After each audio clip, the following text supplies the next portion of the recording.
What if everything you believed about morality, the meaning of life, and human nature is nothing more than a beautiful lie?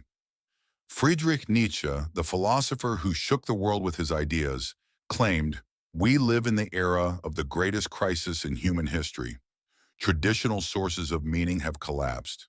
God is dead, and humanity stands at a crossroads, either to plunge into the abyss of mediocrity or rise to unprecedented heights." In this video, we will reveal Nietzsche's most radical and dangerous ideas, from the concept of the Superman to the revaluation of all values. You will learn why he considered Christian morality poison for the human spirit, how strength is born from suffering, and what it means to live beyond good and evil. But most importantly, you will understand how these ideas can radically change your view of your own life and place in this world. Prepare for a journey into the depths of human nature that will forever change your thinking. Get comfortable and don't forget to subscribe to the channel. Part 1: Beyond Good and Evil. The title of one of Nietzsche's most influential works, Beyond Good and Evil, encapsulates his profound critique of conventional moral philosophy. Most individuals take for granted that the concepts of good and evil are fixed, universal truths, applicable to all people, at all times, in all contexts. They hold that certain actions are intrinsically right or wrong. Nietzsche rejected this binary moral framework, insisting that such rigid classifications were not only misleading, but detrimental to human growth and fulfillment. He argued that humanity had reached a point where it must transcend these simplistic moral distinctions and adopt a more complex, refined understanding of value and meaning. This was not a call to abandon moral principles altogether, nor an endorsement of moral relativism. Instead, Nietzsche urged a reimagining of ethics, one grounded in intellectual bravery and the willingness to forge new, more insightful methods of assessing human behavior.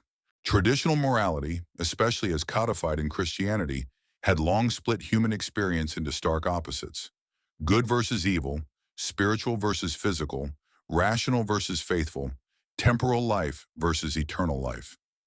Everything, thoughts, actions, desires, was squeezed into one of two opposing categories. Such a dichotomy, Nietzsche believed, created false divisions within the human psyche. It alienated people from integral parts of themselves, pushing them to repress or deny whatever did not align with approved moral standards. He saw this as both psychologically harmful and philosophically unsound, given that real life is infinitely more nuanced than this rigid moral schema allows. An act deemed virtuous in one context could be destructive in another. A single individual might display both noble virtues and deep flaws. Entire cultures can be capable of producing sublime art while also committing acts of profound cruelty.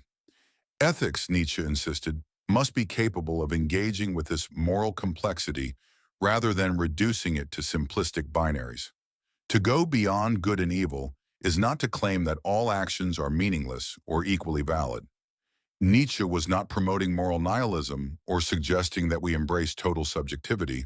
Rather, he sought to replace absolute moral judgments with more dynamic, context-sensitive approaches to evaluating behavior. Instead of asking whether something is good or evil, we should inquire whether it enriches or impoverishes life. Instead of relying on inflexible, universal rules, we ought to consider the specific context and the individuals involved. Instead of applying abstract dogmas, we should examine the tangible consequences and real-world impacts on human well-being. Such an approach demands a higher level of intellectual maturity and moral courage than simply obeying inherited commandments.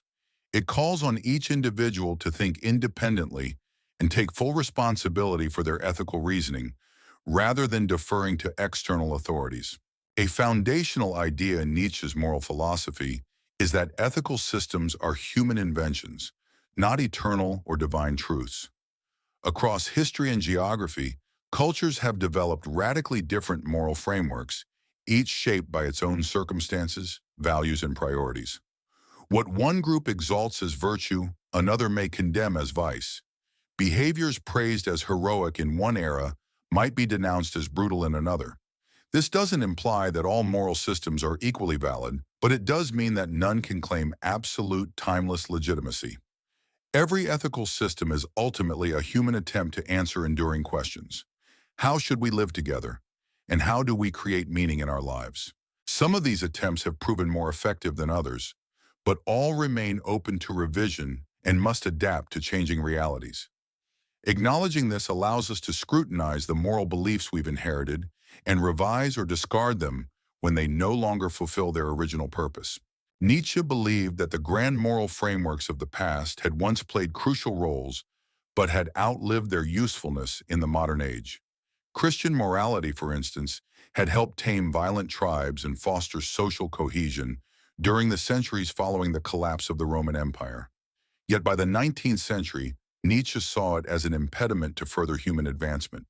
Its focus on meekness, denial of self, and fixation on an afterlife was, in his view, weakening European society. People were becoming passive, incapable of facing the demands of contemporary life. Moreover, its rigid rules and moral absolutes stifled innovative thinking about emerging ethical dilemmas, and its dependence on divine command was increasingly unconvincing to a more educated populace, many of whom no longer accepted literal interpretations of religious doctrine. Humanity now faces the urgent task of developing fresh ethical frameworks capable of guiding us through an unpredictable and evolving future.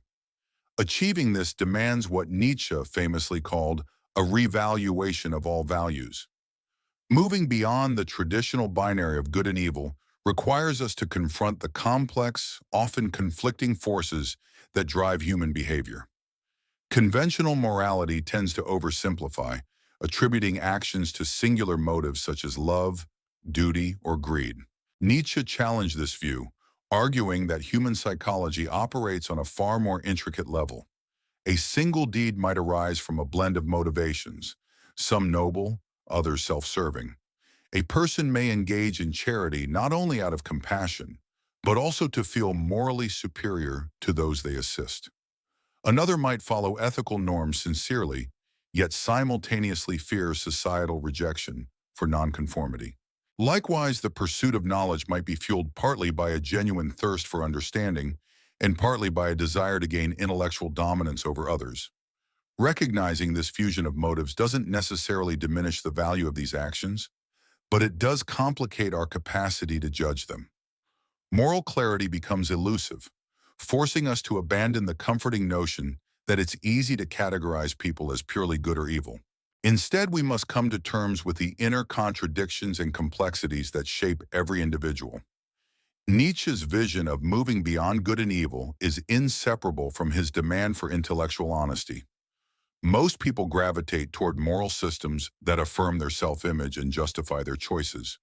They want to see themselves as virtuous and deserving of praise. At the same time, they prefer to view those who oppose them as inherently wicked and worthy of blame. While this perspective offers emotional reassurance, it ultimately blocks deeper understanding and meaningful transformation. To genuinely transcend good and evil, we must develop the courage to see ourselves and others as we truly are, not as we wish to appear. This means embracing our full human potential, our capacity to build and to destroy, to love and to hate, to act with greatness or fall into pettiness.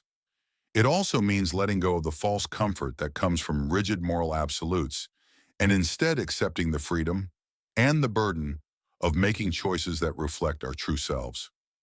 This process is demanding, and not everyone will be prepared or willing to undertake it. Nietzsche believed that most people require the stability and reassurance that traditional moral systems provide. They often lack the psychological resilience and philosophical depth needed to confront moral uncertainty. Yet he also envisioned a select group, rare individuals capable of forging new moral visions. These future thinkers would guide humanity not by imposing new dogmas, but by creating values grounded in insight and adaptability. These philosophers of the future would draw from the wisdom of diverse moral traditions, retaining what is still useful while discarding what no longer serves us. They would approach ethics like artists, painting in nuanced shades rather than stark contrasts.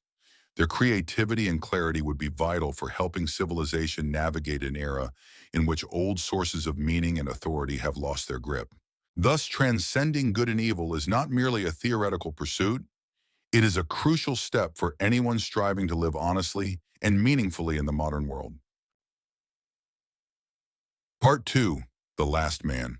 In Thus Spoke Zarathustra, Nietzsche introduced one of his most haunting and prophetic visions of humanity's future, a figure he called the Last Man. This archetype was Nietzsche's warning of what humankind might become if it chose ease and stability over aspiration and greatness. The Last Man stands as the embodiment of Nietzsche's deepest anxieties about where modern society was heading, a stark contrast to his ideal of the Übermensch. Rather than symbolizing fulfilled potential, the Last Man represents the abandonment of it. Grasping this idea is key to understanding Nietzsche's alarm over the cultural shifts of his time. He believed humanity faced a pivotal decision, whether to rise toward a higher form of being or descend into mediocrity and stagnation. The Last Man is defined, above all else, by his obsession with comfort and his aversion to anything that disrupts his peace. He strives to eliminate risk, hardship, and unpredictability from his life. Security, routine, and convenience have become his highest ideals. Society is meticulously arranged to maximize safety and minimize danger. In this world, everyone is provided with the essentials, food, shelter, and enough distractions to remain content. Yet little is offered that would encourage personal development or meaningful challenge. Conflict is suppressed through broad tolerance and compromise, while expectations are lowered to ensure that no one fails. Pain is numbed with medication, and discomfort is avoided at all costs. What emerges is a culture of individuals who are physically well off, but spiritually hollow. They have acquired material abundance, but have lost their sense of purpose. The Last Man is also marked by a profound emotional detachment. He neither loves nor hates with any intensity. Nothing stirs him deeply enough to ignite sacrifice or struggle. While he holds opinions, he treats them casually, discarding them whenever they become inconvenient or unfashionable. His pursuit of pleasure is shallow, providing momentary enjoyment without deeper satisfaction. He enters relationships but keeps them superficial, avoiding the vulnerability that real connection demands. He sets goals but quickly gives up when effort is required. His entire existence is lukewarm, devoid of passion, risk, or depth. He has forgotten what it means to truly feel alive. Rather than living with purpose, he merely exists, choosing safety over meaning, mistaking comfort for happiness. Another central trait of the Last Man is his herd instinct. He is desperate to blend in, terrified of standing apart or attracting criticism. He adopts prevailing trends and popular beliefs not because he understands or values them, but because conformity is less threatening than individuality. He distrusts those with strong convictions or unconventional perspectives. His leaders are chosen not for vision or courage, but for their ability to preserve the status quo. He champions equality, not out of a genuine sense of justice, but from fear that others might outshine him. In surrendering personal judgment and moral responsibility, he finds solace in belonging to the collective. Nietzsche saw this as the transformation of human beings into herd animals, abandoning the struggle for authentic individuality. This Last Man also reflects what Nietzsche believed to be a particularly modern brand of nihilism. Though he does not believe life holds any ultimate purpose, he is not liberated by this insight. He is demoralized by it. In the absence of meaning, he resigns himself to chasing fleeting pleasures and distractions. He becomes a passive consumer of experiences, rather than an active creator of values. His days are filled with entertainment, consumption, travel, anything to avoid facing the void within. He treats his life like a project to be managed, rather than a journey to be lived. The sources of meaning that once sustained people, religion, honor, love, and devotion to greater causes, no longer resonate with him. Yet he has replaced them with nothing of equal depth or vitality. He floats through life in a numb contentment that masks a quiet despair. In the end, he settles for being a comfortable creature rather than aspiring to become a truly human being. To Nietzsche, the Last Man was not merely a hypothetical. He was the inevitable outcome of democratic and egalitarian values taken to their extreme. Rather than lifting humanity higher, These movements risk dragging it downward, toward uniformity, mediocrity, and the slow death of the spirit. These political ideologies were rooted in noble intentions, to alleviate suffering and promote greater equality. Yet when pursued without discernment or restraint, they risk constructing a society that did away not only with needless pain, but also with the essential struggles that foster growth. Instead of ensuring equal opportunity, they could enforce uniform outcomes. Rather than safeguarding political liberty, they might eliminate the burdens of personal responsibility. Such a system could ensure universal care, while stripping individuals of the imperative to strive for greatness. Nietzsche's concept of the last man served as a stark cautionary tale, a vision of what might unfold if society prioritized comfort over challenge, safety over aspiration. It portrayed a world in which humanity, choosing the path of least resistance, ceased to aim for higher purpose and settled instead into stagnation. The arrival of the last man would mark a kind of evolutionary standstill, a point beyond which human progress might no longer advance. Unlike other creatures, human beings possess the remarkable ability to surpass themselves. They can choose to grow, to evolve, to create beauty, seek truth, construct civilizations, and stretch the limits of imagination and achievement. The last man, however, surrenders this potential. He opts for security over struggle, routine over risk. In doing so, he embodies not just individual complacency, but a collective failure of the species. He is a person who has relinquished the quest to become fully human. Yet Nietzsche did not present this figure as an unavoidable destiny. The last man was not a prophecy carved in stone, but a warning, a glimpse into one of several possible futures. The fate of humanity, he believed, remained undecided. The decision between becoming last men or striving toward the Übermensch would hinge on the choices made by individuals and societies in the years ahead. Those bold enough to face hardship, ambiguity, and accountability could still give rise to new values and fresh meaning. Those who retreated into comfort and societal norms risked forfeiting their very humanity and succumbing to the life of the last man. Nietzsche's hope was that by vividly portraying both outcomes, he might awaken a desire in people to pursue the more arduous, yet ultimately more fulfilling, path toward greatness. The last man functions as a reflective surface, urging each of us to examine our own trajectory. Are we moving closer to excellence or drifting into mediocrity? The response to that question holds the key not only to our personal futures, but to the fate of human civilization as a whole. Part 3. The Revaluation of All Values. Nietzsche believed that his era marked a pivotal juncture in the course of human history. The traditional sources of meaning and morality had either withered away or lost their authority, while new frameworks had yet to be conceived. This vacuum of meaning produced both an immense danger and a rare chance. If humanity could successfully confront and overcome this existential crossroads, it might evolve into something more powerful, imaginative, and life-affirming than ever before. But failure to forge new values to replace the disintegrated ones could plunge civilization into a void of nihilism and spiritual decay. Nietzsche envisioned his role as a philosopher uniquely positioned to confront this crisis head-on.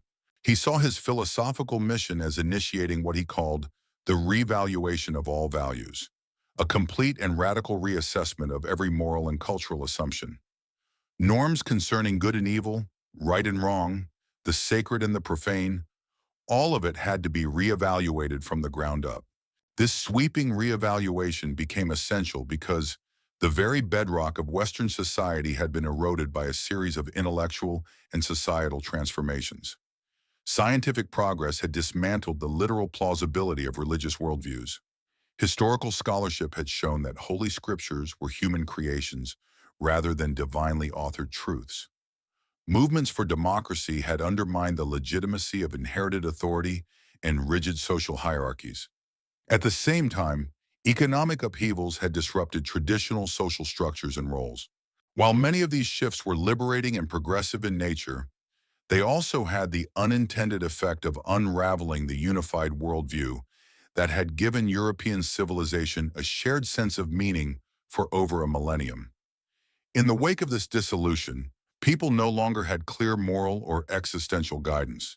Some responded by doubling down on religious orthodoxy, attempting to impose old doctrines through force or dogma.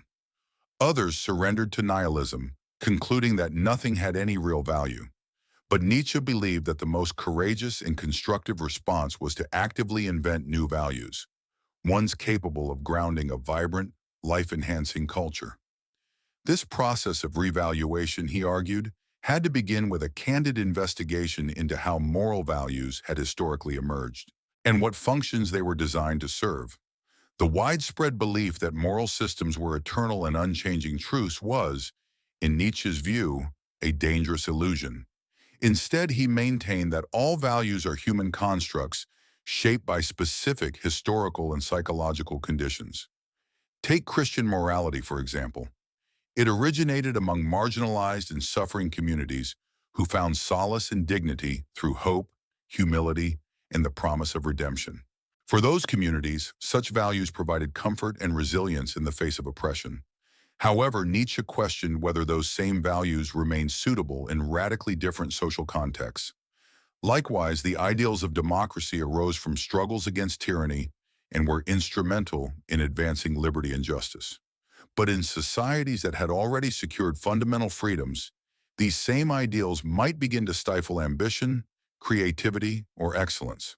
A proper understanding of the origins of values would allow people to discern which ones still served a meaningful purpose and which had outlived their usefulness or even become harmful. This awareness would also empower people to recognize the necessity and possibility of creating new values. Nietzsche further insisted that any meaningful revaluation had to consider the psychological consequences of various moral systems. Some value systems, he believed, nurtured vitality, resilience, and human flourishing. Others fostered weakness, stagnation, and a kind of spiritual illness. Those that encouraged individuals to grow, take risks, cultivate strength, and create meaning in the world were to be embraced as life-affirming. In contrast, systems that promoted passivity, self-denial, and dependence on imaginary afterlife rewards were life-negating. The ultimate test of any moral framework, according to Nietzsche, was whether it empowered people to live more fully, to become stronger, more imaginative, and more joyful in the face of existence. If a particular set of values left people more bitter, fragile, or incapable of embracing life, then it deserved to be discarded, regardless of how long it had been revered. This approach to morality, grounded in psychological impact and human development, stood in stark contrast to conventional systems that relied on divine authority or abstract rules. Nietzsche's model placed human vitality and potential at the core of ethical inquiry, rather than treating them as peripheral concerns. One of the central insights behind this revaluation was Nietzsche's conviction that different people might need different moral frameworks. Traditional moral systems operated on the assumption that a single moral code should apply universally, without regard for differences in personality, context, or aspiration. Nietzsche rejected this one-size-fits-all mentality as not only naive but actively detrimental.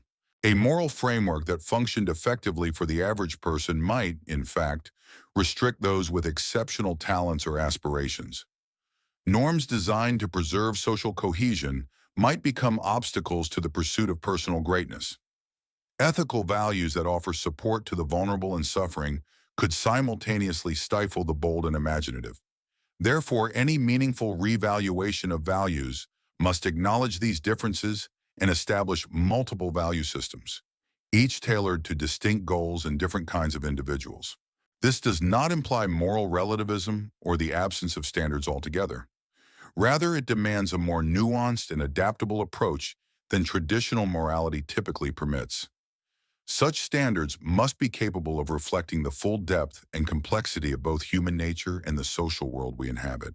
Another critical aspect of this revaluation involves determining who should be entrusted with the creation of new values. Historically, moral codes were often authored by religious authorities who claimed divine sanction. But in an era where such divine legitimacy no longer holds persuasive power, a new foundation for moral authority must be established. Nietzsche envisioned that this task would be taken up by a new breed of thinkers, what he termed free spirits. These individuals would be those who had liberated themselves from conventional ideologies and dared to question deeply held beliefs.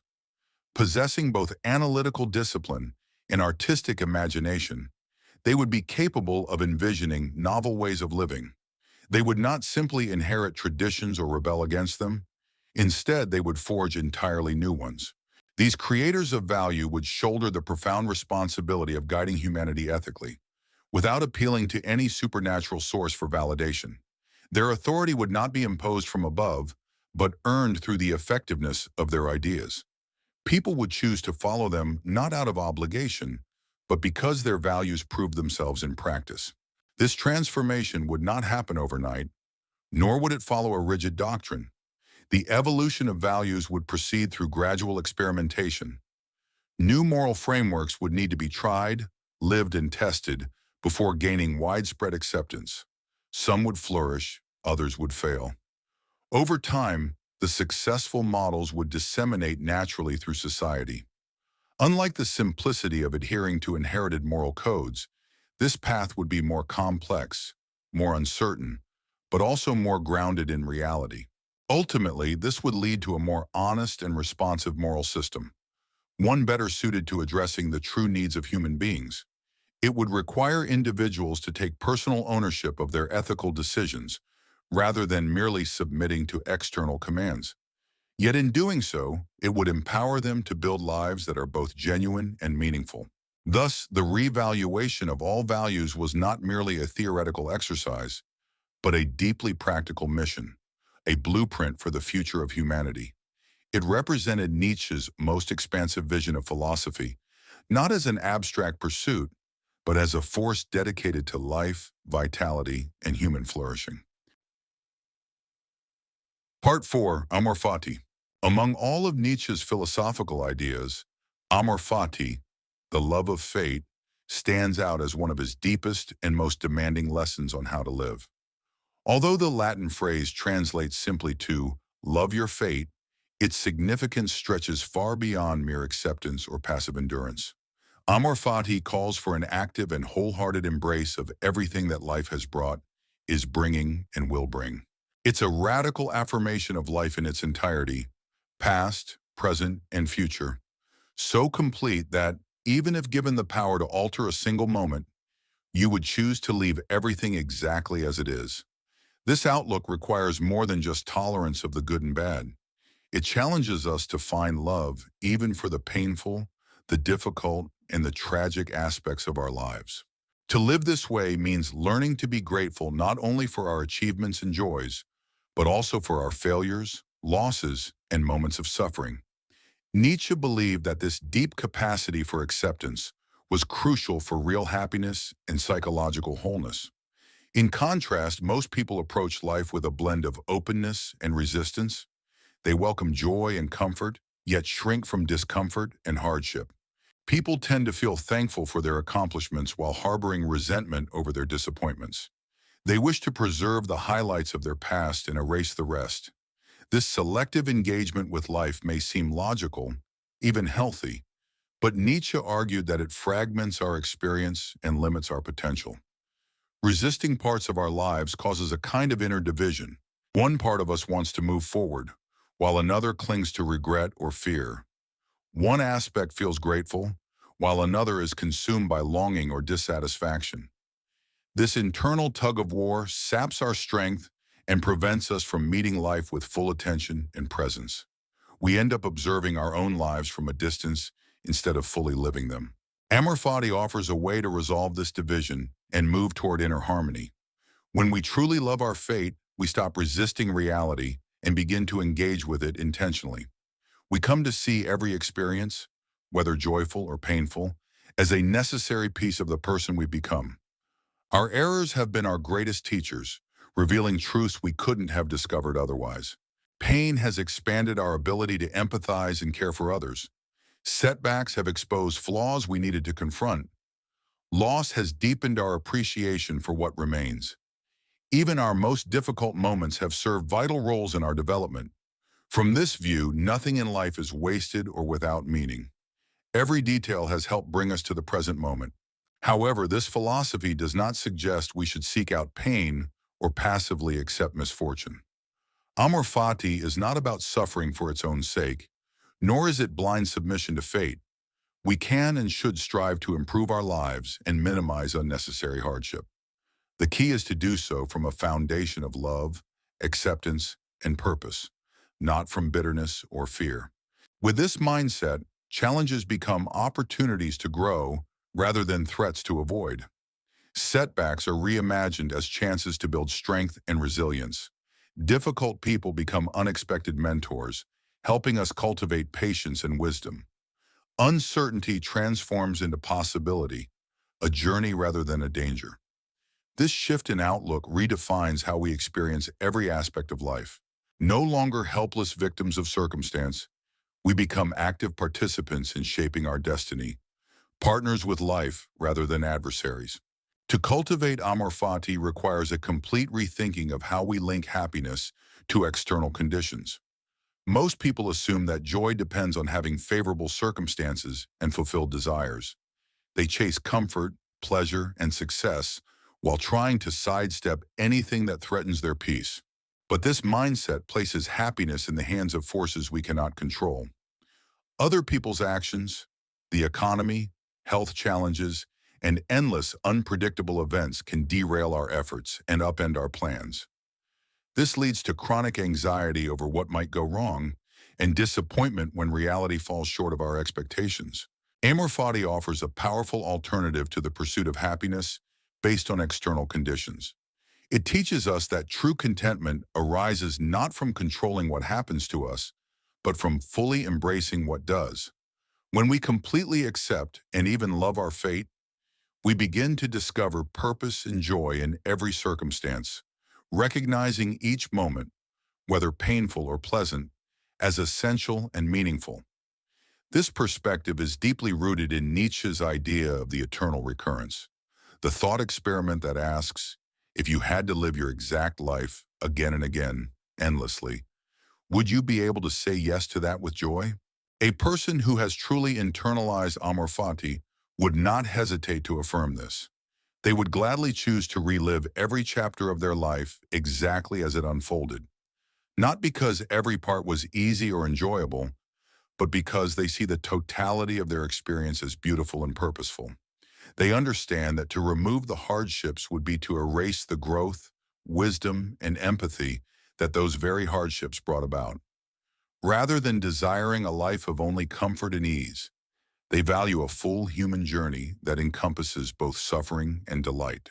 This mindset reveals a deep and mature appreciation for life, an understanding that real worth is found not in constant gratification, but in embracing the entire emotional spectrum of existence. It marks a shift from a childlike craving for pleasure toward an adult reverence for life's richness in all its forms.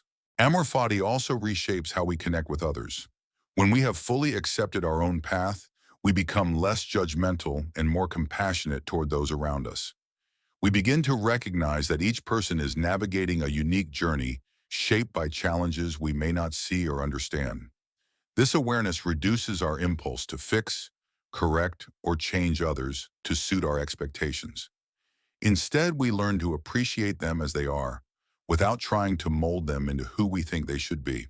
This acceptance doesn't imply passivity or indifference. It doesn't mean we withdraw support or withhold help when it's genuinely needed and welcome. Rather, it means we offer our presence from a place of empathy and respect, not from a need to control or impose. We no longer view others' struggles as problems to solve, but as necessary components of their personal evolution. Just as we've grown through our own trials, we trust in their ability to grow through theirs.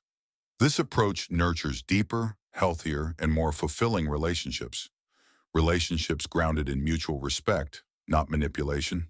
To Nietzsche, Amor Fati was not merely a philosophical ideal, it represented the peak of human psychological and spiritual development. The individual who could authentically love their fate had overcome the common tendency to fight against reality or to demand that life bend to their desires. They had found meaning and beauty in the world as it is, rather than constantly wishing it were different. Such a person had achieved what Nietzsche considered genuine freedom. Not the freedom of getting everything one wants, but the deeper freedom of wanting what one gets. This kind of liberation isn't dependent on external situations. It arises from within. It's the result of a fundamental shift in consciousness, not a change in circumstances.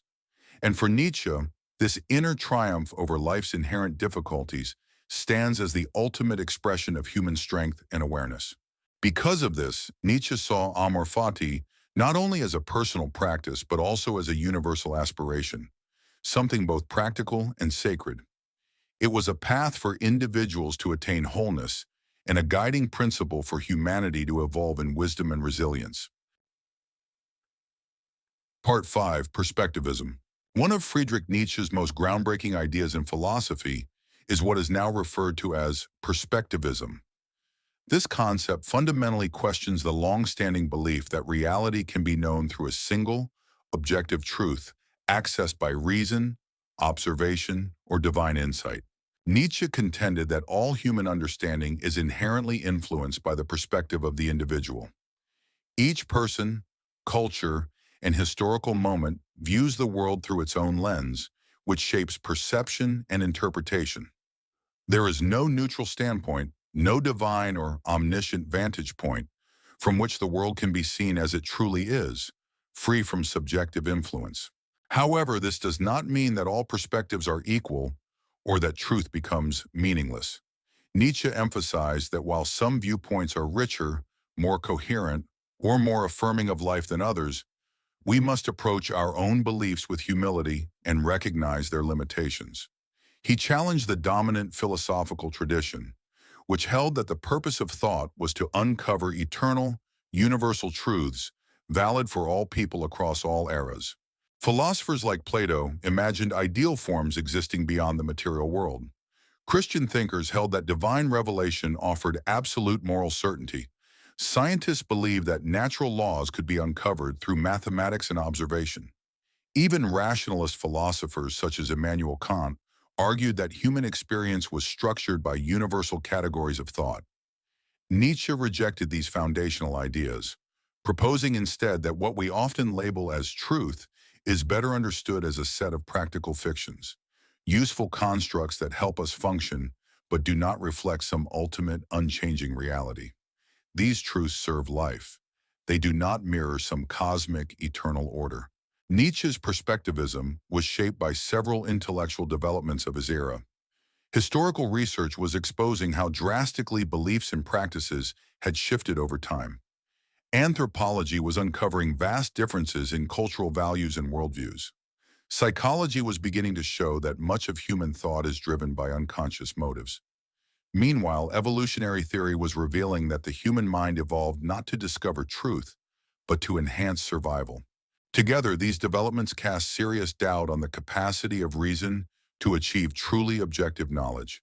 If our mental faculties are products of biology, culture, and subconscious drives, how can they be trusted to grasp reality in its purest form? Nietzsche's answer was clear.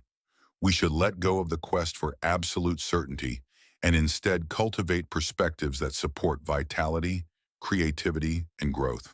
This philosophical stance has deep implications for how we understand science. Traditionally, science was seen as the one domain capable of rising above cultural biases to discover objective truths. But Nietzsche argued that even science is a human activity shaped by subjective concerns. Scientists decide which problems to explore based on their interests and the values of the society they live in. They interpret data using conceptual frameworks passed down through education and tradition. Experiments are crafted to test hypotheses that already make sense within a particular worldview. As a result, scientific knowledge is not a perfect mirror of nature, but the product of an interaction between empirical reality and human interpretation. This does not mean science is unreliable or without value. Rather, it means scientific theories should be appreciated as tools, useful for explaining, predicting, and influencing the world, rather than as definitive statements about ultimate reality. Nietzsche extended the same reasoning to ethics and politics. Many people believe their moral views are self-evidently correct, and that those who disagree must be uninformed or immoral. But perspectivism suggests that moral conflicts often stem from differing backgrounds, assumptions, and lived experiences, not from failures in intelligence or virtue. Someone who has witnessed the horrors of war might hold very different beliefs about peace than someone who has only known security.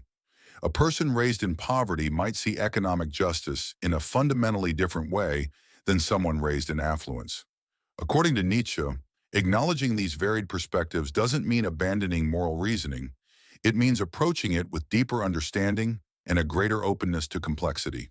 People who belong to minority groups often perceive justice differently than those from majority populations.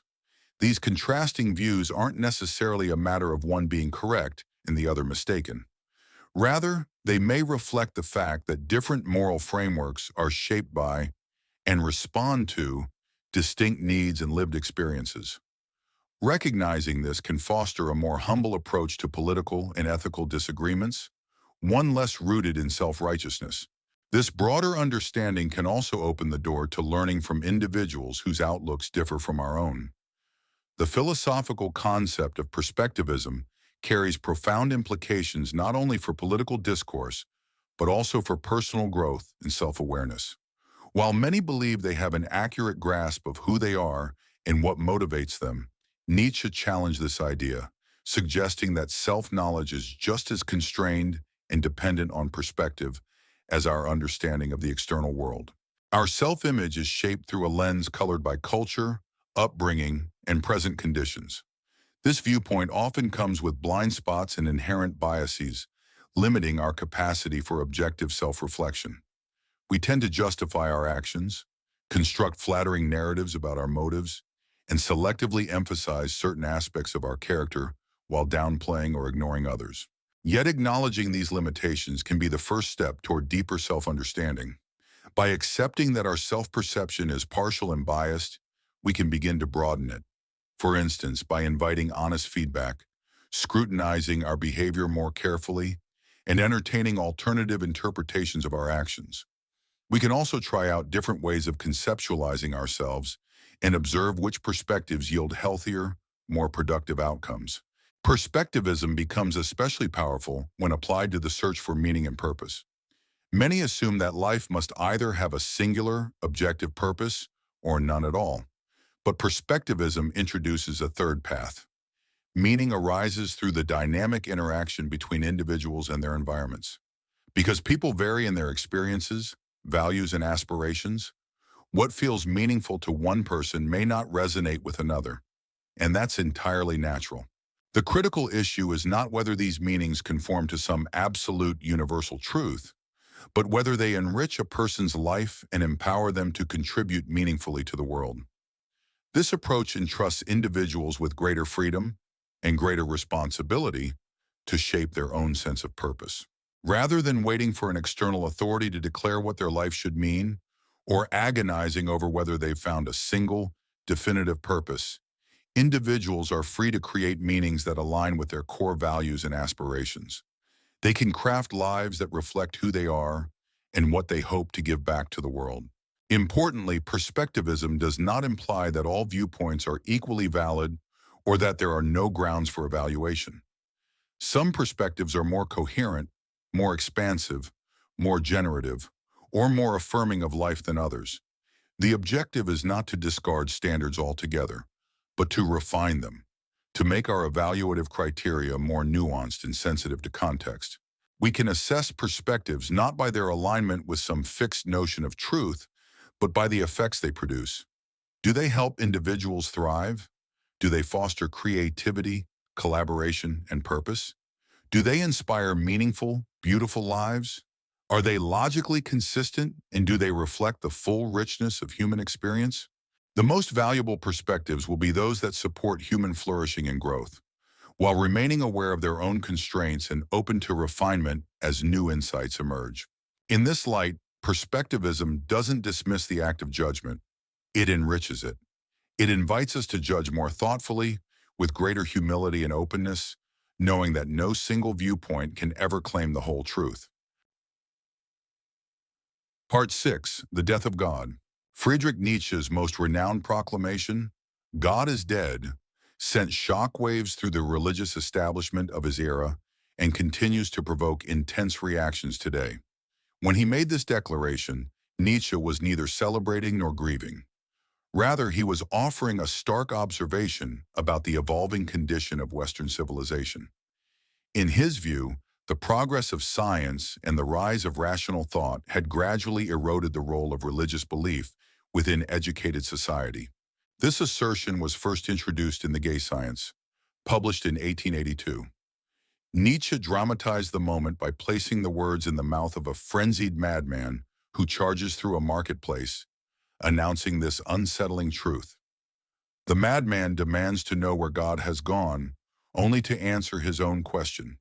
We have killed him, you and I. We are all his murderers. But what exactly did Nietzsche intend by this striking metaphor? He was not literally denying the existence of a deity. Rather, he was diagnosing a cultural shift, one in which God no longer served as the bedrock of moral and existential meaning in European life. For centuries, Christianity had defined the framework through which people understood morality, purpose, and the human condition. As scientific understanding expanded, it increasingly undermined the authority of this religious foundation. Darwin's theory of evolution directly challenged the biblical narrative of creation. Developments in physics and astronomy demonstrated that the universe operated under natural laws rather than divine orchestration. Meanwhile, historical and literary criticism began to expose religious scriptures as products of human authorship in centuries of editorial revision. Among the educated classes of Europe, religion was beginning to seem like a relic of the past. People continued to perform religious rituals and observe traditional customs, but the depth of genuine belief was fading. God, in Nietzsche's view, had ceased to play an active role in guiding people's lives and decisions. This was the essence of his claim: God is dead. And with this death, Nietzsche believed, came the most profound crisis humanity had ever faced. For millennia, religious belief had provided answers to life's most enduring questions. Why are we here? How should we live? Faith offered solace during suffering and the promise of an afterlife. Now, with that structure disintegrating, humanity was left without a guiding compass. Without a divine presence, Nietzsche asked, what is the meaning of life? If there is no God, then life has no predetermined purpose. Without a supreme lawgiver, morality becomes a matter of personal or cultural opinion. If there is no afterlife, then our current existence is the only opportunity we have to find fulfillment or meaning. Nietzsche feared that society was unprepared to confront these consequences. Deprived of divine orientation, people might descend into hopelessness and existential despair. This descent, he warned, could manifest in nihilism, the belief that life lacks inherent meaning, value, or purpose. Alternatively, people might cling to the outward forms of religion, even though the spiritual substance had long since vanished. Nietzsche foresaw the 20th century as an era marked by turmoil and catastrophe, driven by humanity's struggle to navigate this loss of meaning. History seemed to vindicate his foresight. The breakdown of traditional religious authority did, in fact, contribute to widespread instability and violence. In the void left by God, new ideologies such as nationalism, communism, and fascism rose to prominence, each attempting to fill the spiritual and moral vacuum. But Nietzsche did not see this transition solely as a disaster. He also regarded it as an unprecedented opportunity. With the death of God, humanity could finally assume full responsibility for shaping its own values and constructing new meanings. No longer would individuals be bound by rules dictated by religious institutions or divine command. They could become the authors of their own lives, forging moral codes and purposes through their own efforts. This radical freedom, Nietzsche argued, was both exhilarating and terrifying. The task ahead required immense courage, imagination, and strength. While most people would likely fall back into conformity or despair, Nietzsche believed that a rare few could rise above. These exceptional individuals, whom he called the Übermensch or Overman, would create original values capable of guiding humanity forward. In this new reality, absolute moral standards would no longer apply. Good and evil would no longer be anchored in divine authority, but would instead emerge from human judgment and creativity. This did not imply a descent into chaos or moral relativism, where all actions are equally permissible. Rather, it meant that individuals would need to critically assess the impact of their behavior and construct ethical frameworks grounded in reason, experience, and responsibility. Part 7. The Will to Power. Friedrich Nietzsche believed that all human behavior is driven by a singular, underlying force that he called the will to power. This idea stands as one of his most profound insights into both human nature and the essence of life itself. Importantly, Nietzsche did not define this will as merely a lust for dominance over others, although that can be one of its outward forms. At its core, the will to power is the deep-seated drive to evolve, to rise above limitations, to overcome adversity, and to become something greater than what one currently is. This force can be observed in nearly every facet of human life. It compels the artist to produce enduring works that transcend time. It motivates scientists to pursue breakthroughs that push the boundaries of knowledge and human capability. It urges athletes to exceed physical limits once thought impossible. It propels entrepreneurs to build enterprises and inspires inventors to revolutionize the world with new technologies. Even generosity and acts of compassion can be rooted in this will when they stem from a desire to grow morally or spiritually. Nietzsche maintained that this drive was not limited to humans. It permeates all living organisms. Plants stretch toward the sunlight, competing for the resources they need to flourish. Animals battle for territory and mates, striving to assert themselves in the natural order. Even the simplest forms of life display a fundamental urge to persist and multiply. Nietzsche saw this relentless push toward growth and empowerment as the very foundation of existence. For him, life was not about achieving tranquility or balance. It was about continual striving, becoming stronger, and asserting one's power. He believed that traditional moral systems, especially those rooted in Christianity, had attempted to repress this essential drive. Religious doctrines often promoted virtues like humility, submission, and contentment with one's lot in life. Followers were urged to forgive rather than retaliate, to love those who harm them, and to reject worldly ambitions in favor of salvation after death. To Nietzsche, such teachings were not just misguided, they were psychologically damaging and stifling to human growth. By encouraging people to deny their intrinsic nature, traditional morality fostered inner turmoil and bitterness. The suppression of the will to power gave rise to what Nietzsche called slave morality. Those who lacked the strength or opportunity to assert their power outwardly began to elevate weakness, suffering, and renunciation as moral ideals. They redefined their limitations as virtues and built a value system out of resentment. Rather than aspiring to greatness, they convinced themselves that greatness itself was wicked, while their own frailty was a sign of moral superiority.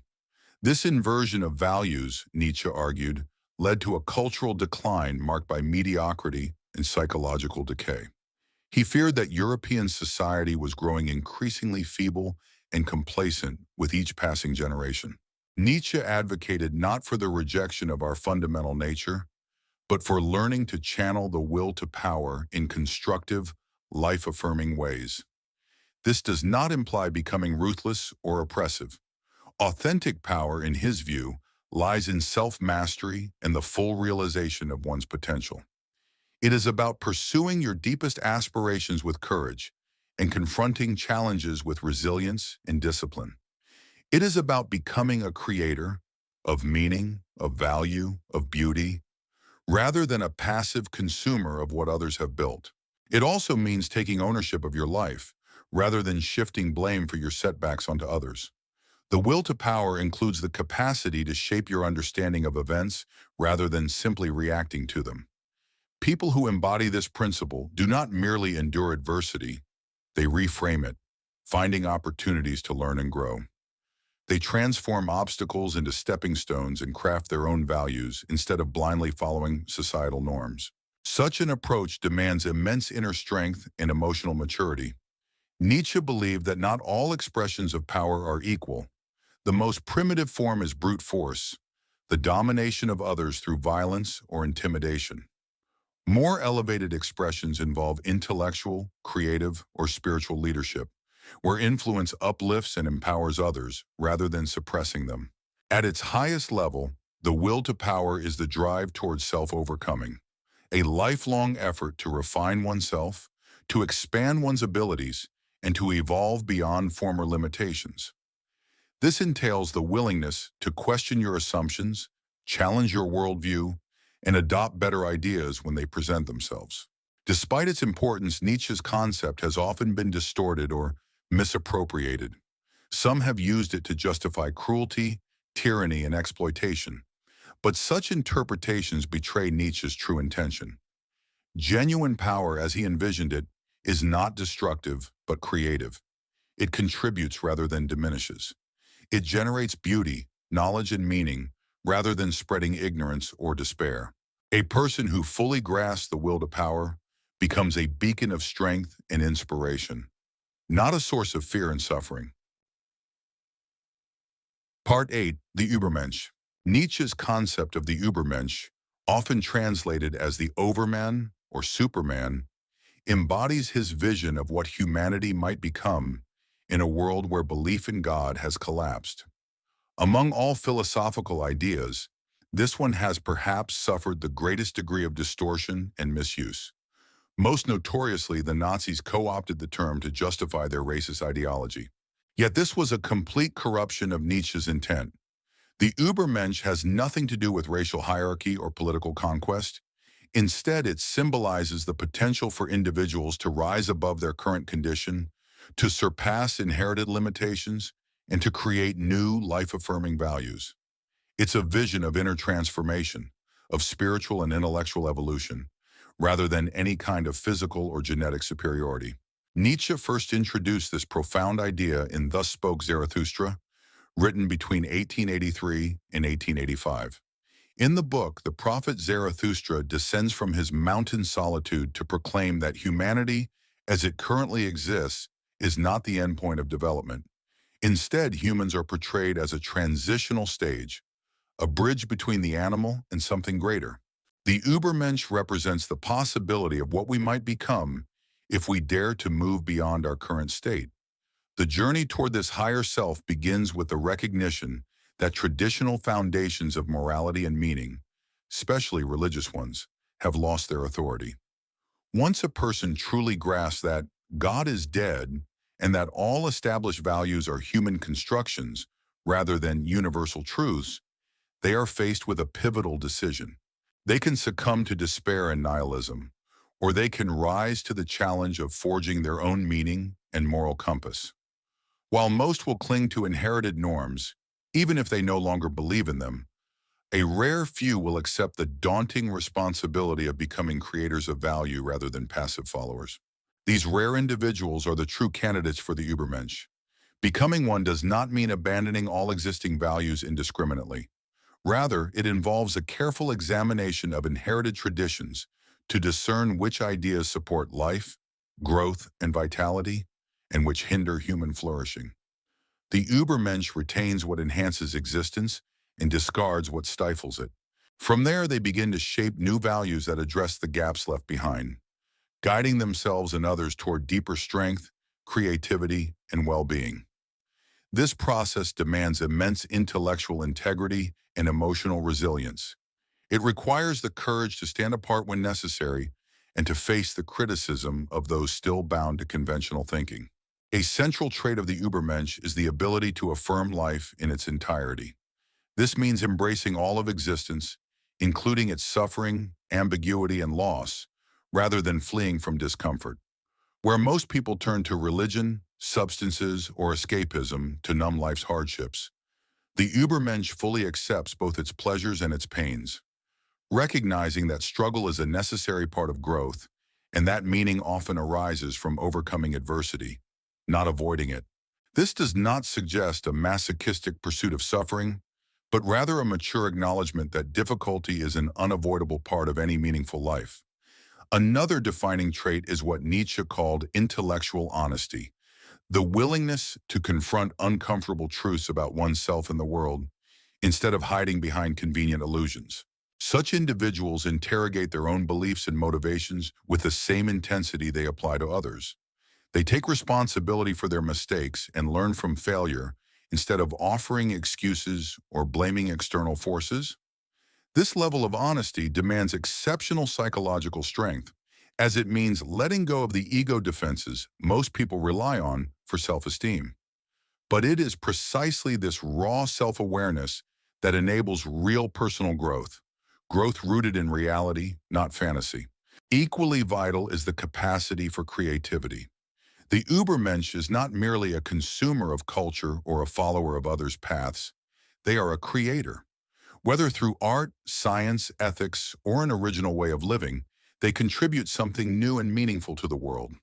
Their presence enriches existence. They give more than they take, and their life becomes a unique expression of generative force.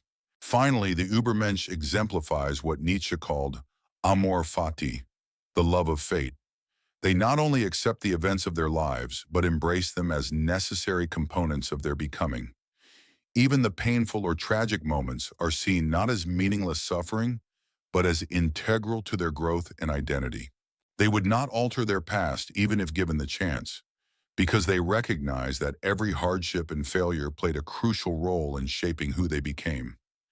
This perspective is not one of passive surrender or bitter endurance.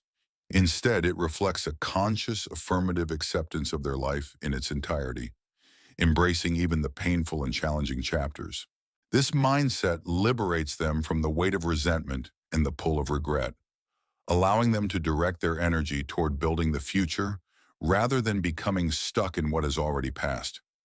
Nietzsche believed that such a fully realized person, the Übermensch, would be extraordinarily rare, and that most individuals would never attain this level of personal evolution.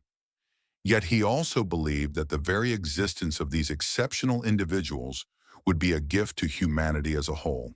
They would stand as living proof of what human beings are capable of, setting new benchmarks and forging original values to steer civilization toward greater vitality and flourishing. Like artists who expand our conception of beauty, or scientists who uncover deeper truths about the natural world, they would push the boundaries of human potential. Simply by existing, they would elevate our collective vision of what it means to be human and motivate others to strive beyond their former limits. Part 9. Master and Slave Morality. One of Nietzsche's most profound contributions to moral philosophy lies in his identification of two fundamentally opposing moral frameworks that have shaped human societies throughout history. He referred to these as master morality and slave morality, emphasizing that understanding the distinction between them is essential to comprehending how values emerge, evolve, and influence cultural development. This contrast sheds light on why moral beliefs can vary so widely across different civilizations and why ethical disagreements often seem so irreconcilable. It also uncovers the ways in which weakness and bitterness can masquerade as virtue and righteousness. Master morality originated within the elite classes of ancient civilizations, the warriors, aristocrats, and leaders who possessed the authority to determine their own fate as well as the fate of others. Their values were born from a position of strength, autonomy, and vitality. They admired traits such as bravery, honor, nobility, power, beauty, and excellence.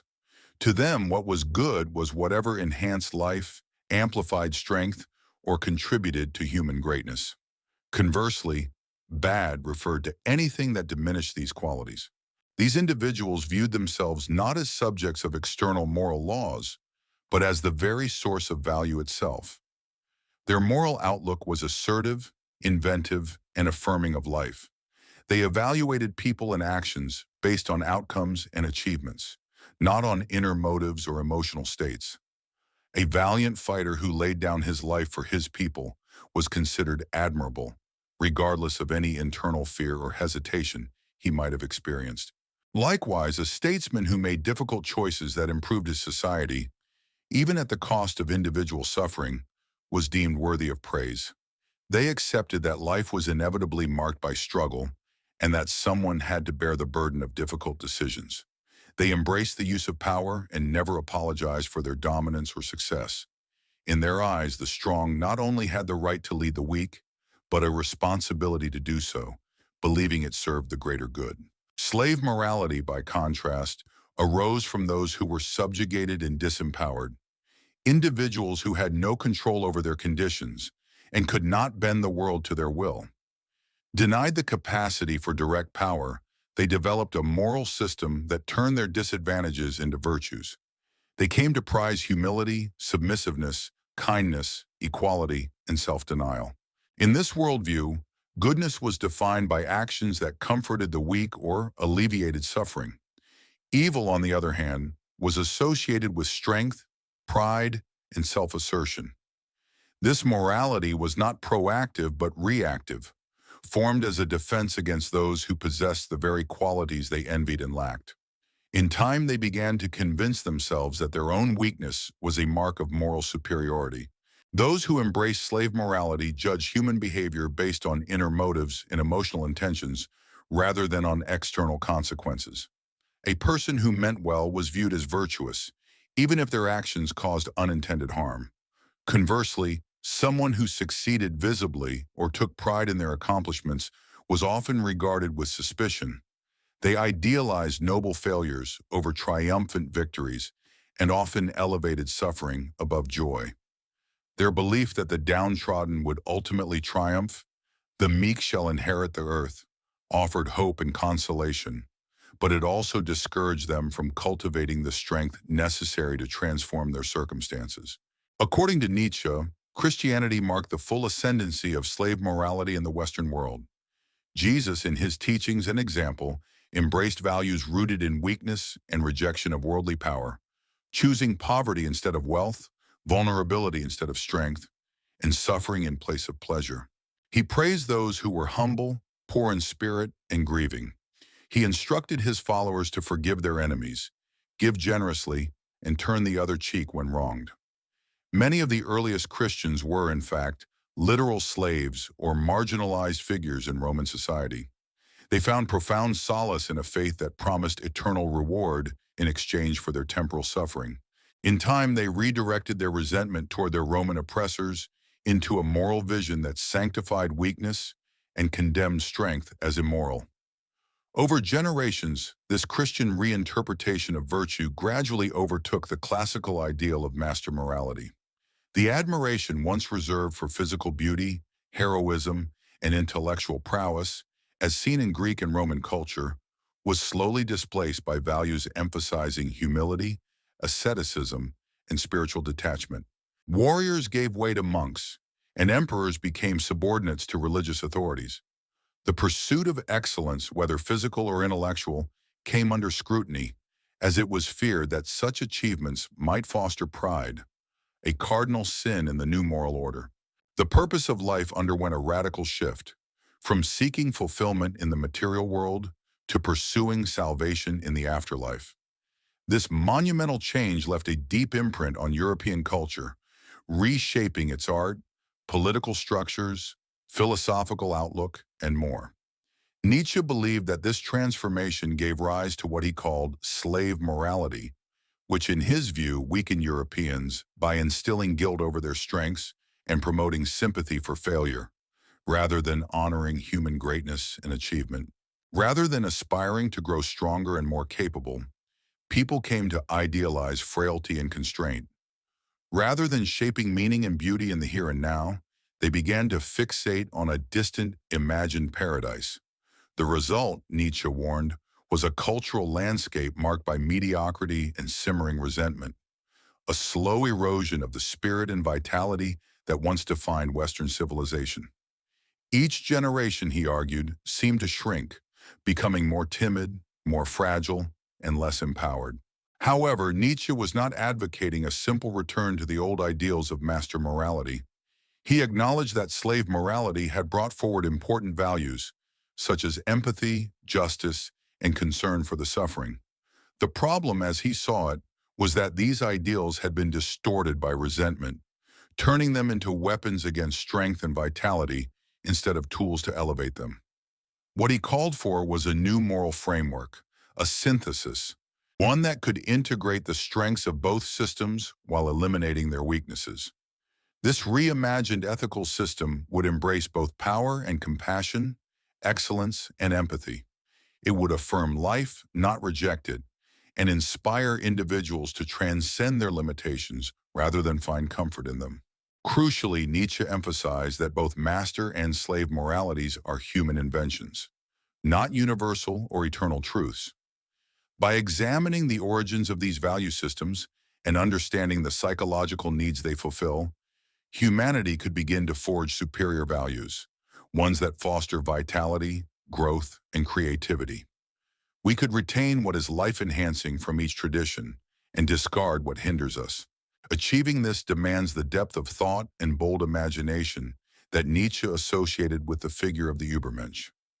Only by rising above the constraints of both master and slave moralities can we create a truly life-affirming, ethical future. This new moral vision would not be defined by domination or by resentment, but by its ability to support the flourishing of all people, empowering humanity to evolve beyond its current state. Part 10. Eternal Recurrence. Among the many philosophical ideas Nietzsche introduced, none is more enigmatic or difficult to grasp than that of eternal recurrence. This concept proposes that time does not move forward in a straight line, but instead loops endlessly, with every event repeating itself in precisely the same way through infinite cycles. Every experience you've had, each thought that has crossed your mind, every sentence you've spoken, and every decision you've ever made. According to this idea, all of it will recur eternally, without alteration or escape. The happiness and sorrow, triumphs and failures, love and heartbreak, all will return endlessly, repeating in exact detail for all time. Nietzsche first outlined this notion in The Gay Science, and expanded on it more profoundly in Thus Spoke Zarathustra.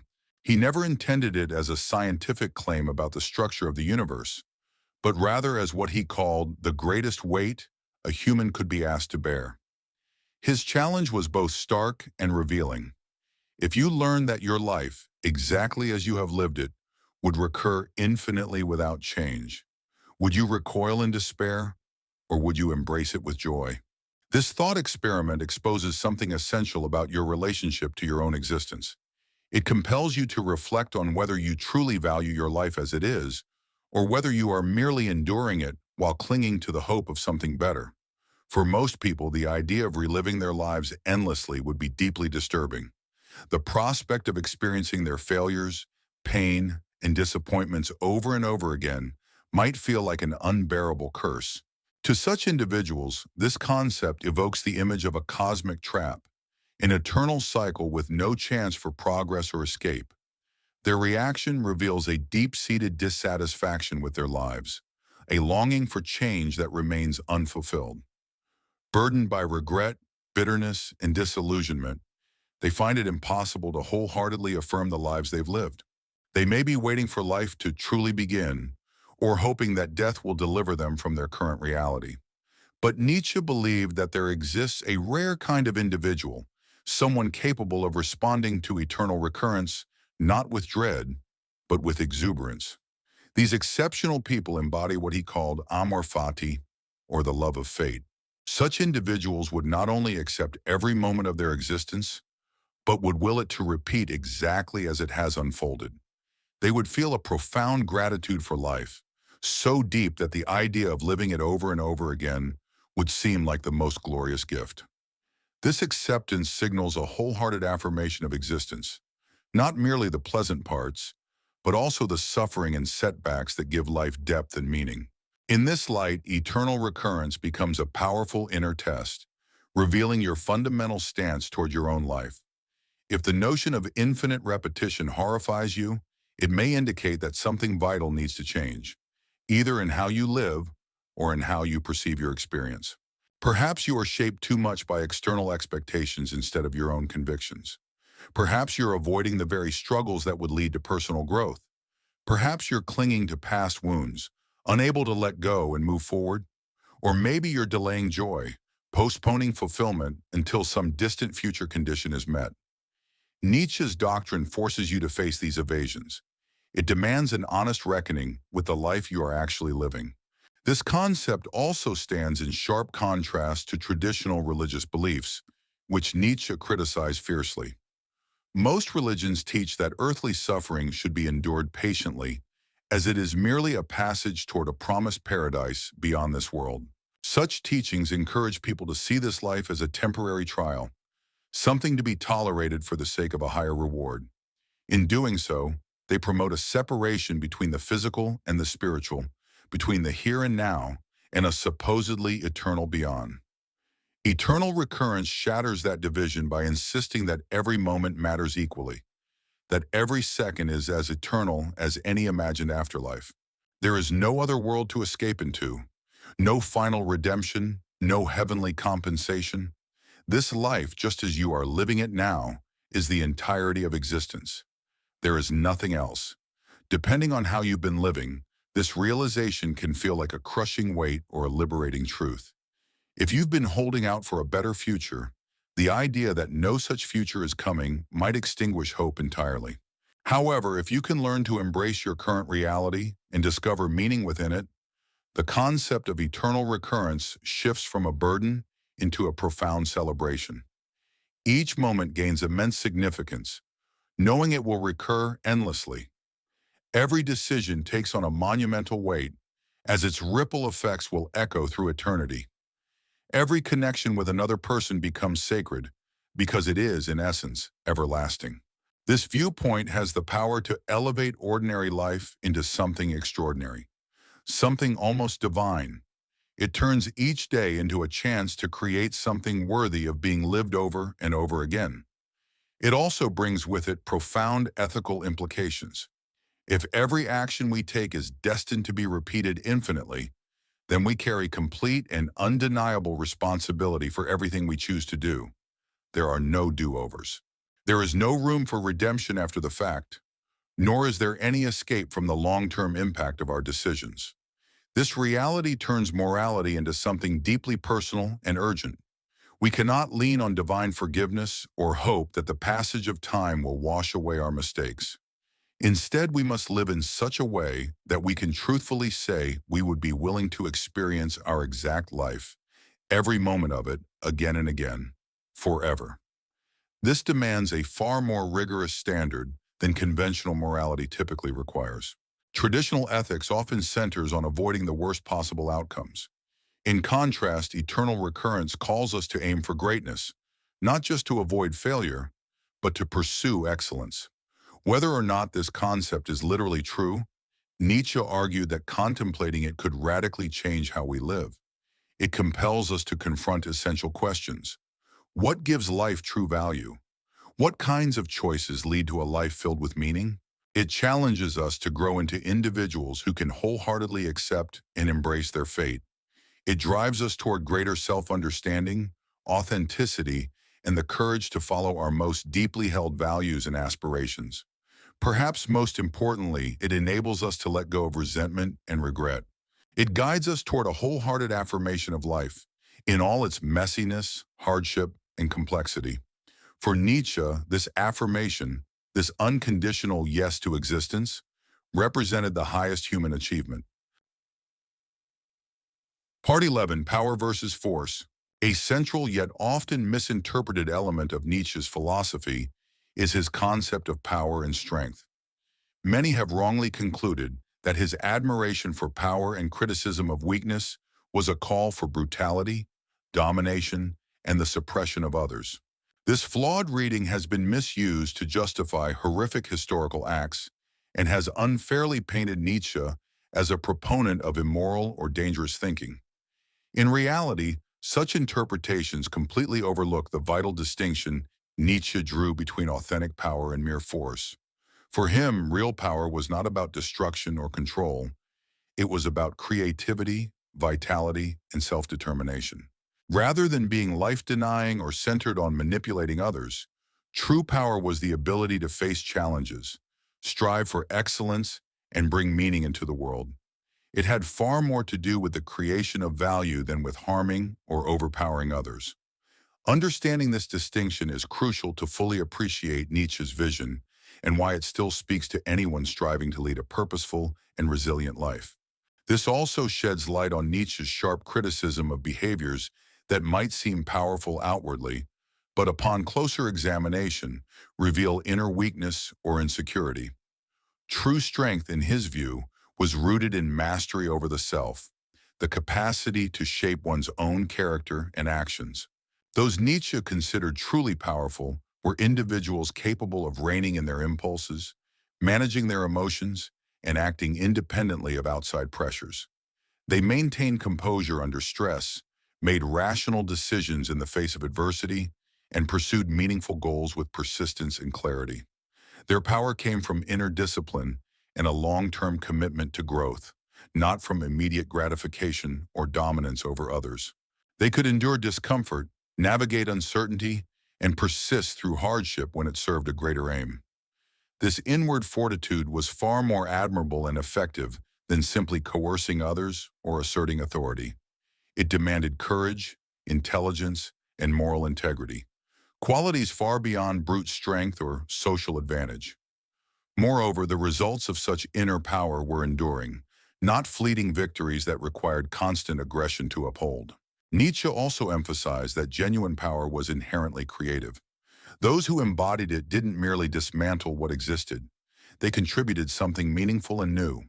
Whether artists crafting beauty, scientists unveiling truths, entrepreneurs building innovative ventures, or leaders inspiring others, they enriched the world through their efforts. These individuals were not parasites on the value created by others, but contributors to the collective human experience. Their presence elevated life, making the world more vibrant and meaningful.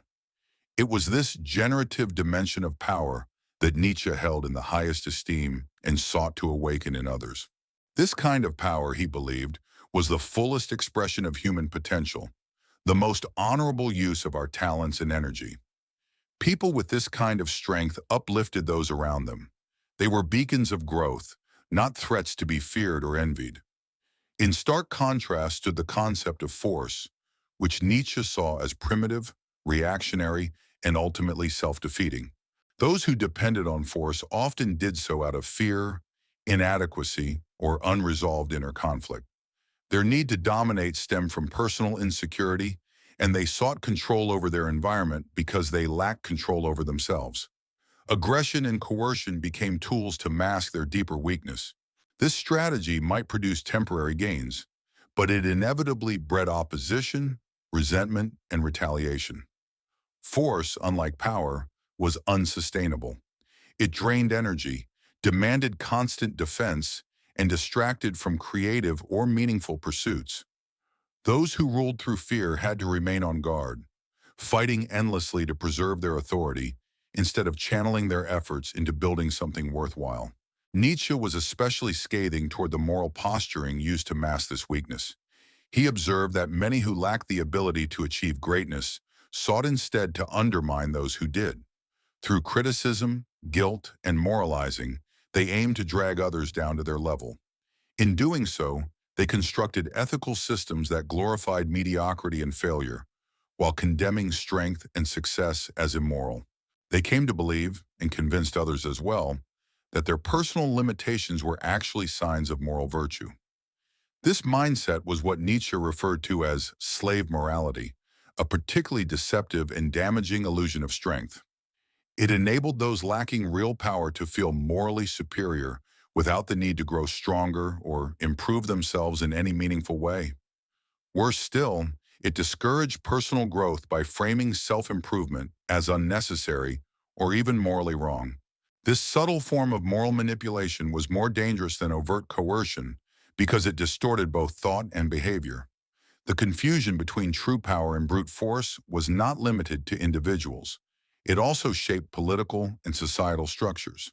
In many civilizations, authority was granted to those who could most effectively wield violence, rather than to those with wisdom or virtue. As a result, systems often emerged in which the most ruthless individuals climbed to the top, while more ethical and capable people were sidelined or silenced. Real leadership, which depends on wisdom, moral character, and the ability to inspire willing cooperation, was frequently overshadowed by sheer aggression and cunning. In the short-term battles for political dominance, cruelty often outperformed character.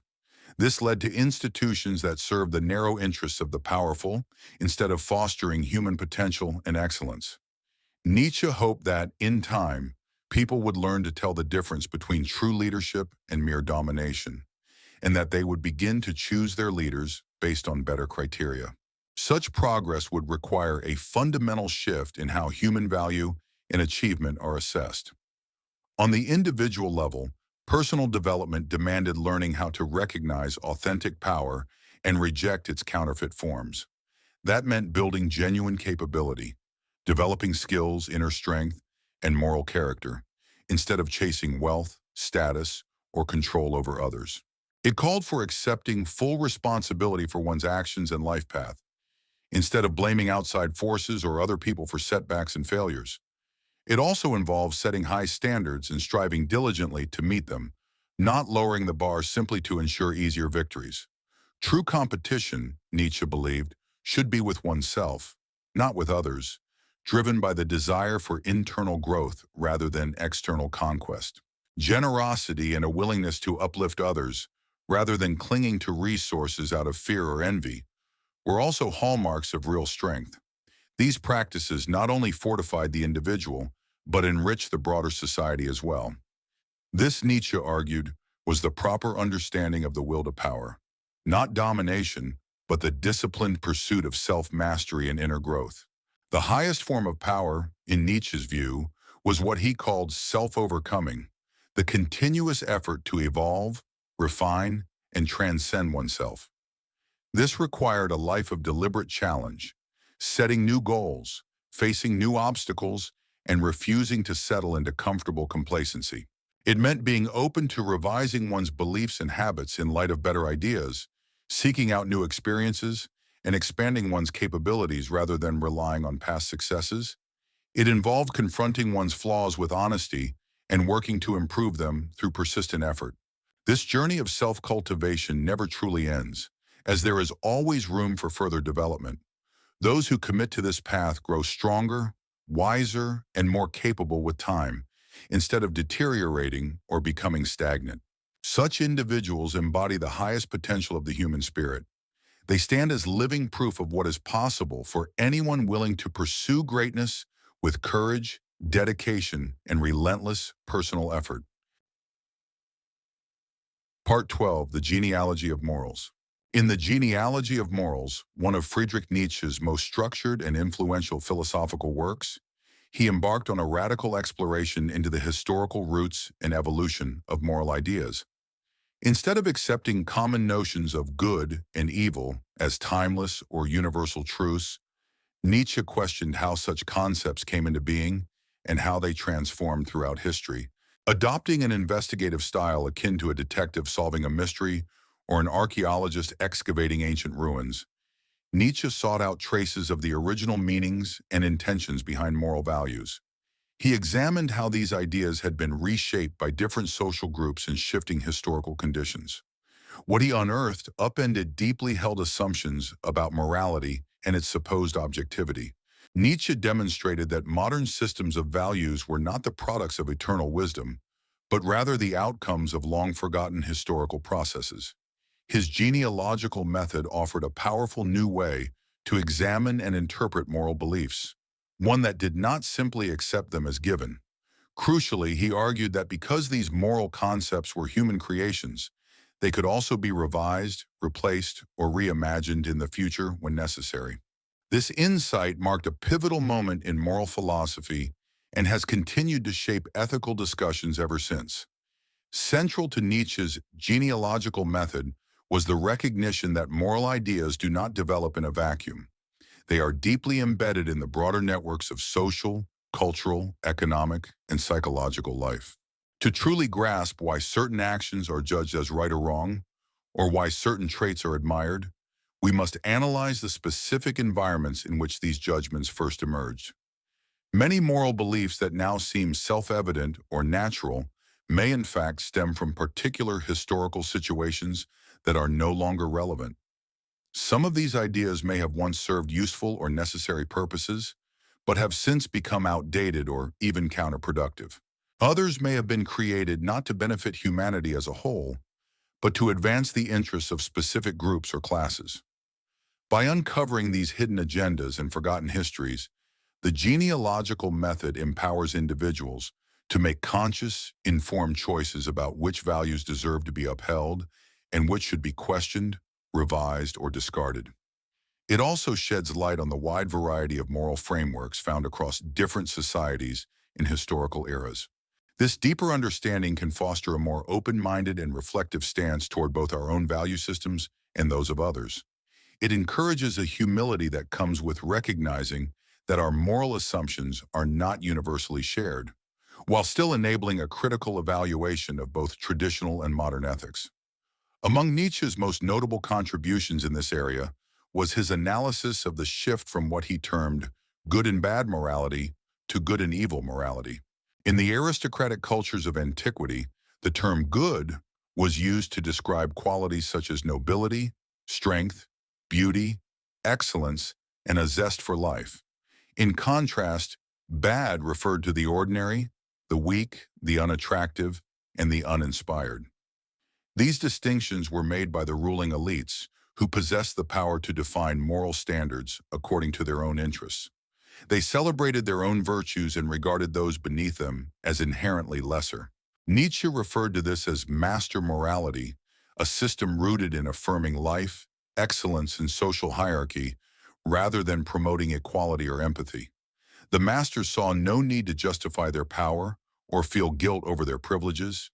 They viewed their superiority as self-evident and believed it gave them both the authority and the responsibility to lead.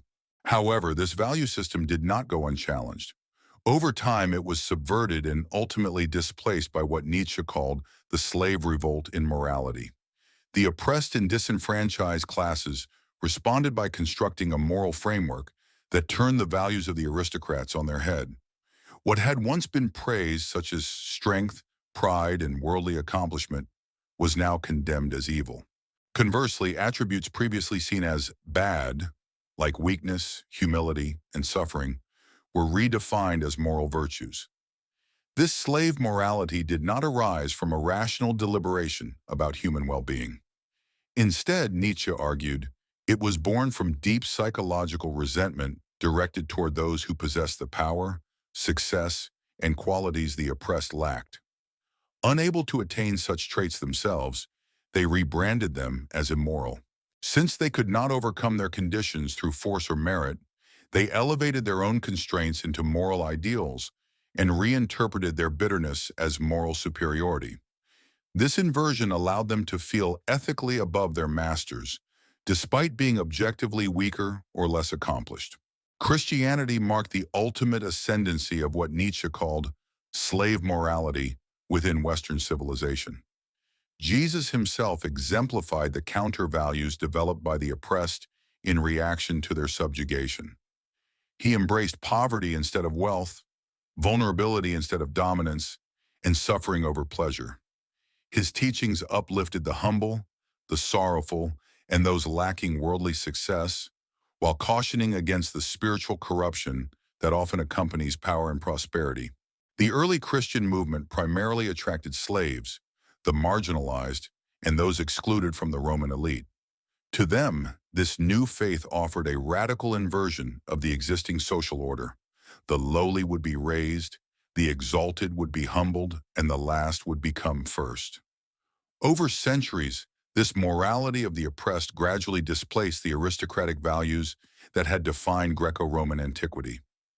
Ideals such as physical strength, aesthetic beauty, and personal excellence were supplanted by virtues like humility, self-sacrifice, and a focus on the transcendent.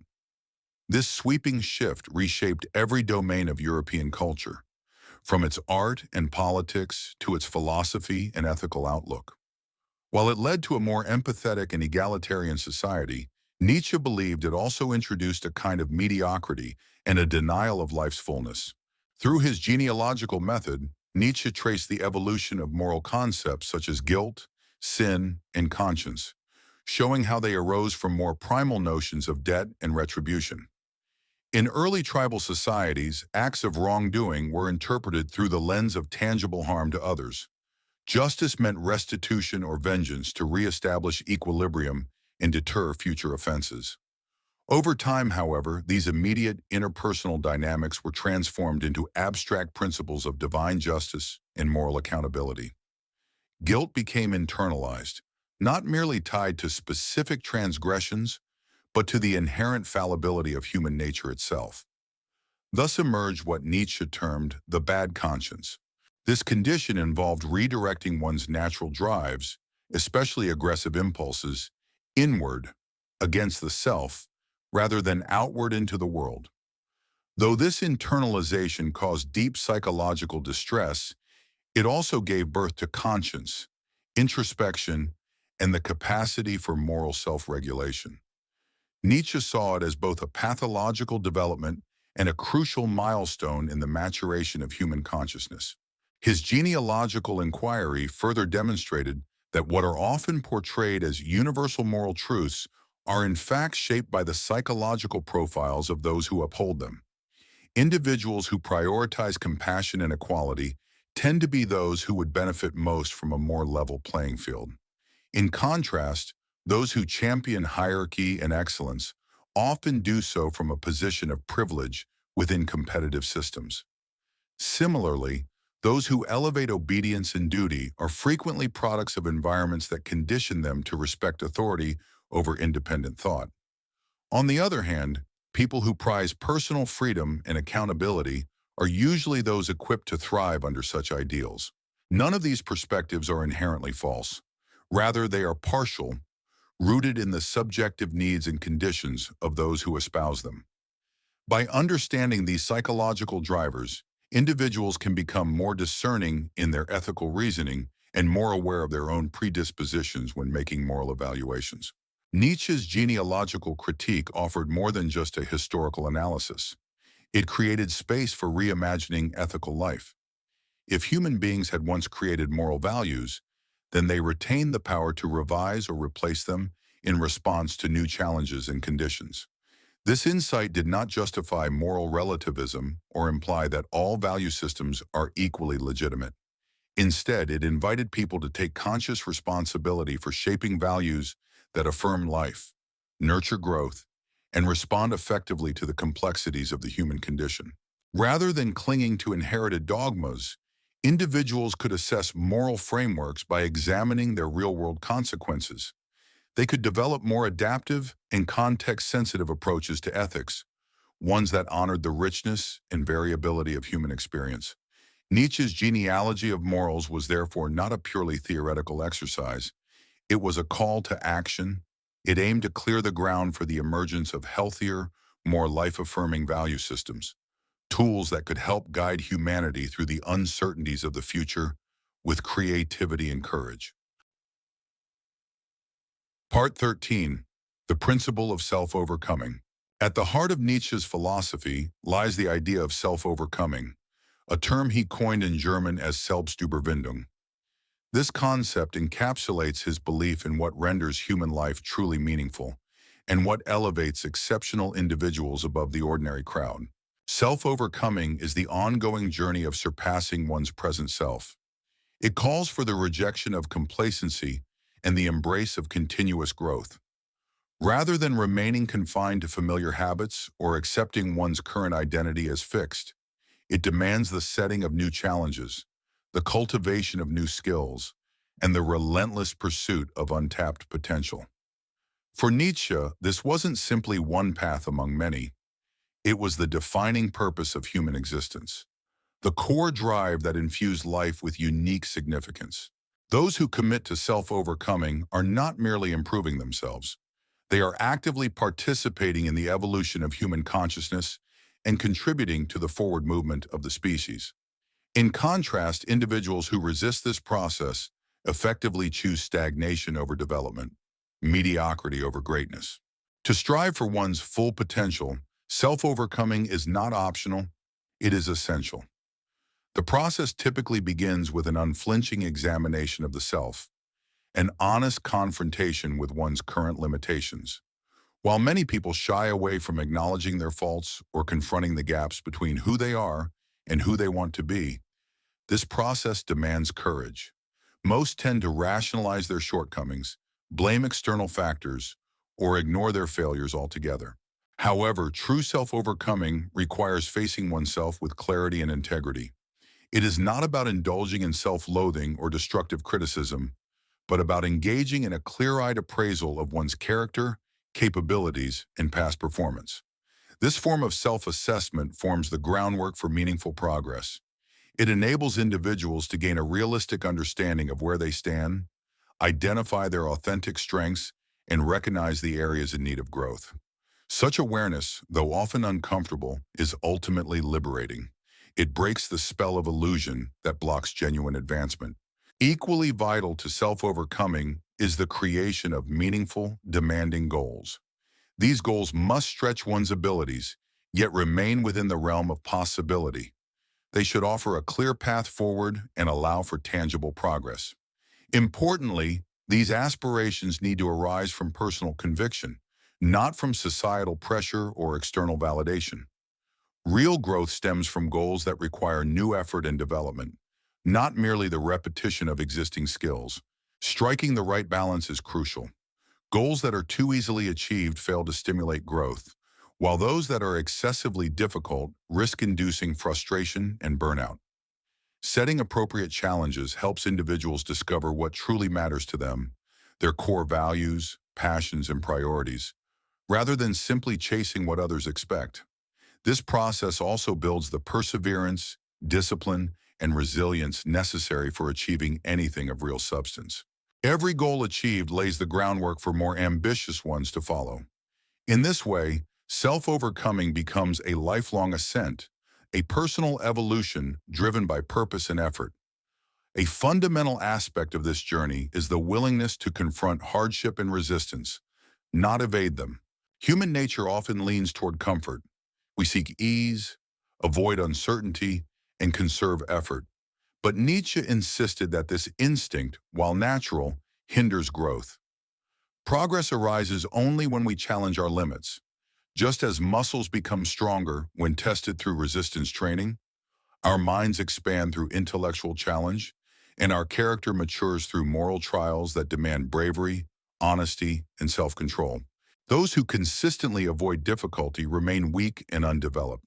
In contrast, those who embrace life's trials as opportunities to grow emerge stronger, more capable, and more fulfilled. This does not imply chasing suffering for its own sake or needlessly complicating life. Rather, it involves recognizing that discomfort is the cost of transformation and accepting that cost with purpose and resolve. Ultimately, self-overcoming is not merely about reaching distant goals. It's about finding meaning in the struggle itself.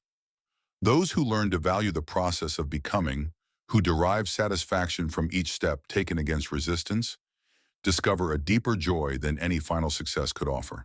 Self-overcoming extends beyond simply honing skills or reaching specific goals.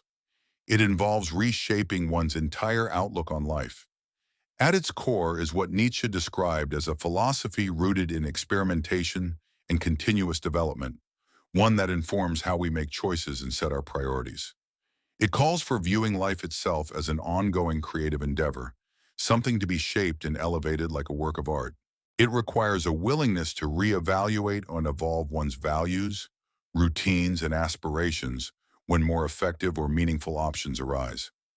Rather than relying solely on familiar strategies, self-overcoming encourages bold experimentation and thoughtful risk-taking. It means drawing insight from both triumphs and setbacks, rather than being immobilized by the fear of failure. Those who embrace this mindset often become more imaginative, flexible, and emotionally robust than individuals who rigidly adhere to fixed plans or expectations. They also tend to cultivate richer, more dynamic identities, becoming more engaging not only to others but to themselves. Self-overcoming isn't merely a private journey. It carries broader social and cultural weight. Individuals actively working to elevate themselves frequently spark similar aspirations in others through their presence and encouragement. They help foster communities where striving for excellence and embracing personal growth are celebrated rather than discouraged. Their impact goes beyond individual success. They help raise collective standards and open new avenues of possibility. These individuals reject the complacency of mediocrity and show that meaningful progress is within reach for anyone prepared to pursue it with dedication. The influence of such efforts radiates outward, enriching not only personal lives, but also contributing to the formation of cultures that value thriving and transformation over mere survival or comfort. Conversely, those who resist self-overcoming often become barriers to growth, both for themselves and those around them. They may undermine the ambitions of others and promote a mindset that normalizes limitation and stagnation. Nietzsche argued that self-overcoming was not just advantageous, it was essential for the evolution of human consciousness itself. Just as biological processes have given rise to more advanced and capable life forms over time, cultural evolution, too, can foster deeper, more powerful expressions of human potential. However, this kind of growth doesn't happen automatically. It demands the deliberate engagement of individuals willing to exceed their current boundaries. Those who commit to self-overcoming are active participants in this evolutionary movement, paving the way for future transformations of human nature. In Nietzsche's vision, they are the forerunners of the Übermensch, a being that will arise when humanity gains the courage and strength to surpass its current state. Through this lens, the pursuit of self-mastery takes on a cosmic dimension. It's no longer just about personal betterment, it becomes a contribution to the progress of life itself. Recognizing this broader purpose can offer profound motivation and significance to anyone ready to embrace the challenging, yet profoundly fulfilling path of lifelong growth and transformation. Part 14, The Antichrist. In The Antichrist, one of Friedrich Nietzsche's most provocative and widely misinterpreted works, he launched his most forceful critique of Christianity and its enduring grip on Western culture. His argument was not born out of mere atheistic defiance or adolescent rebellion against religion. Rather, it stemmed from his deeper philosophical concern about what he believed was a spiritual and cultural malaise. Nietzsche saw Christianity as a force that had deeply infiltrated European consciousness, shaping even the outlooks of those who no longer identified as believers. He believed these internalized Christian values fostered weakness, submission, and a diminished capacity to affirm life with the vigor and the strength that had once defined more vital civilizations. To truly understand Nietzsche's broader philosophical project, one must grapple with his critique of Christianity. He saw it as essential to liberating humanity from the life-denying impulses that were obstructing its evolution. His aim was not destruction for its own sake, but a cleansing, a radical clearing of intellectual and moral ground to make space for a more life-affirming vision of human potential. This required nothing less than a wholesale revaluation of values that had shaped European identity. Nietzsche's central objection to Christianity lay in what he perceived as its systematic devaluation of earthly life in favor of an imagined afterlife. Christian doctrine taught that this world was not the final destination, but a temporary proving ground or punishment, something to endure rather than to embrace. The focus was not on thriving in the present, but on earning salvation in a realm beyond. This otherworldly orientation, Nietzsche argued, had crippling consequences for both individual psychology and collective culture. It discouraged people from engaging deeply with the real conditions of their lives, or from working to improve their world. Instead of pursuing growth, beauty, and achievement, believers were urged to prepare for judgment in the next life. Where human potential could have been celebrated, it was overshadowed by sin, guilt, and the need for divine mercy. Excellence and joy were traded for humility and self-denial. In Nietzsche's view, this created a civilization that, although spiritually inclined, had turned away from the true sources of meaning and vitality that exist within lived experience. Christianity, he claimed, nurtured what he termed a slave morality, one that glorified weakness and suffering rather than strength and creativity. The life and teachings of Jesus embodied this inversion of values, embracing poverty over prosperity, meekness over might, and pain over power. His followers were instructed to love their enemies, turn the other cheek, and give away their wealth.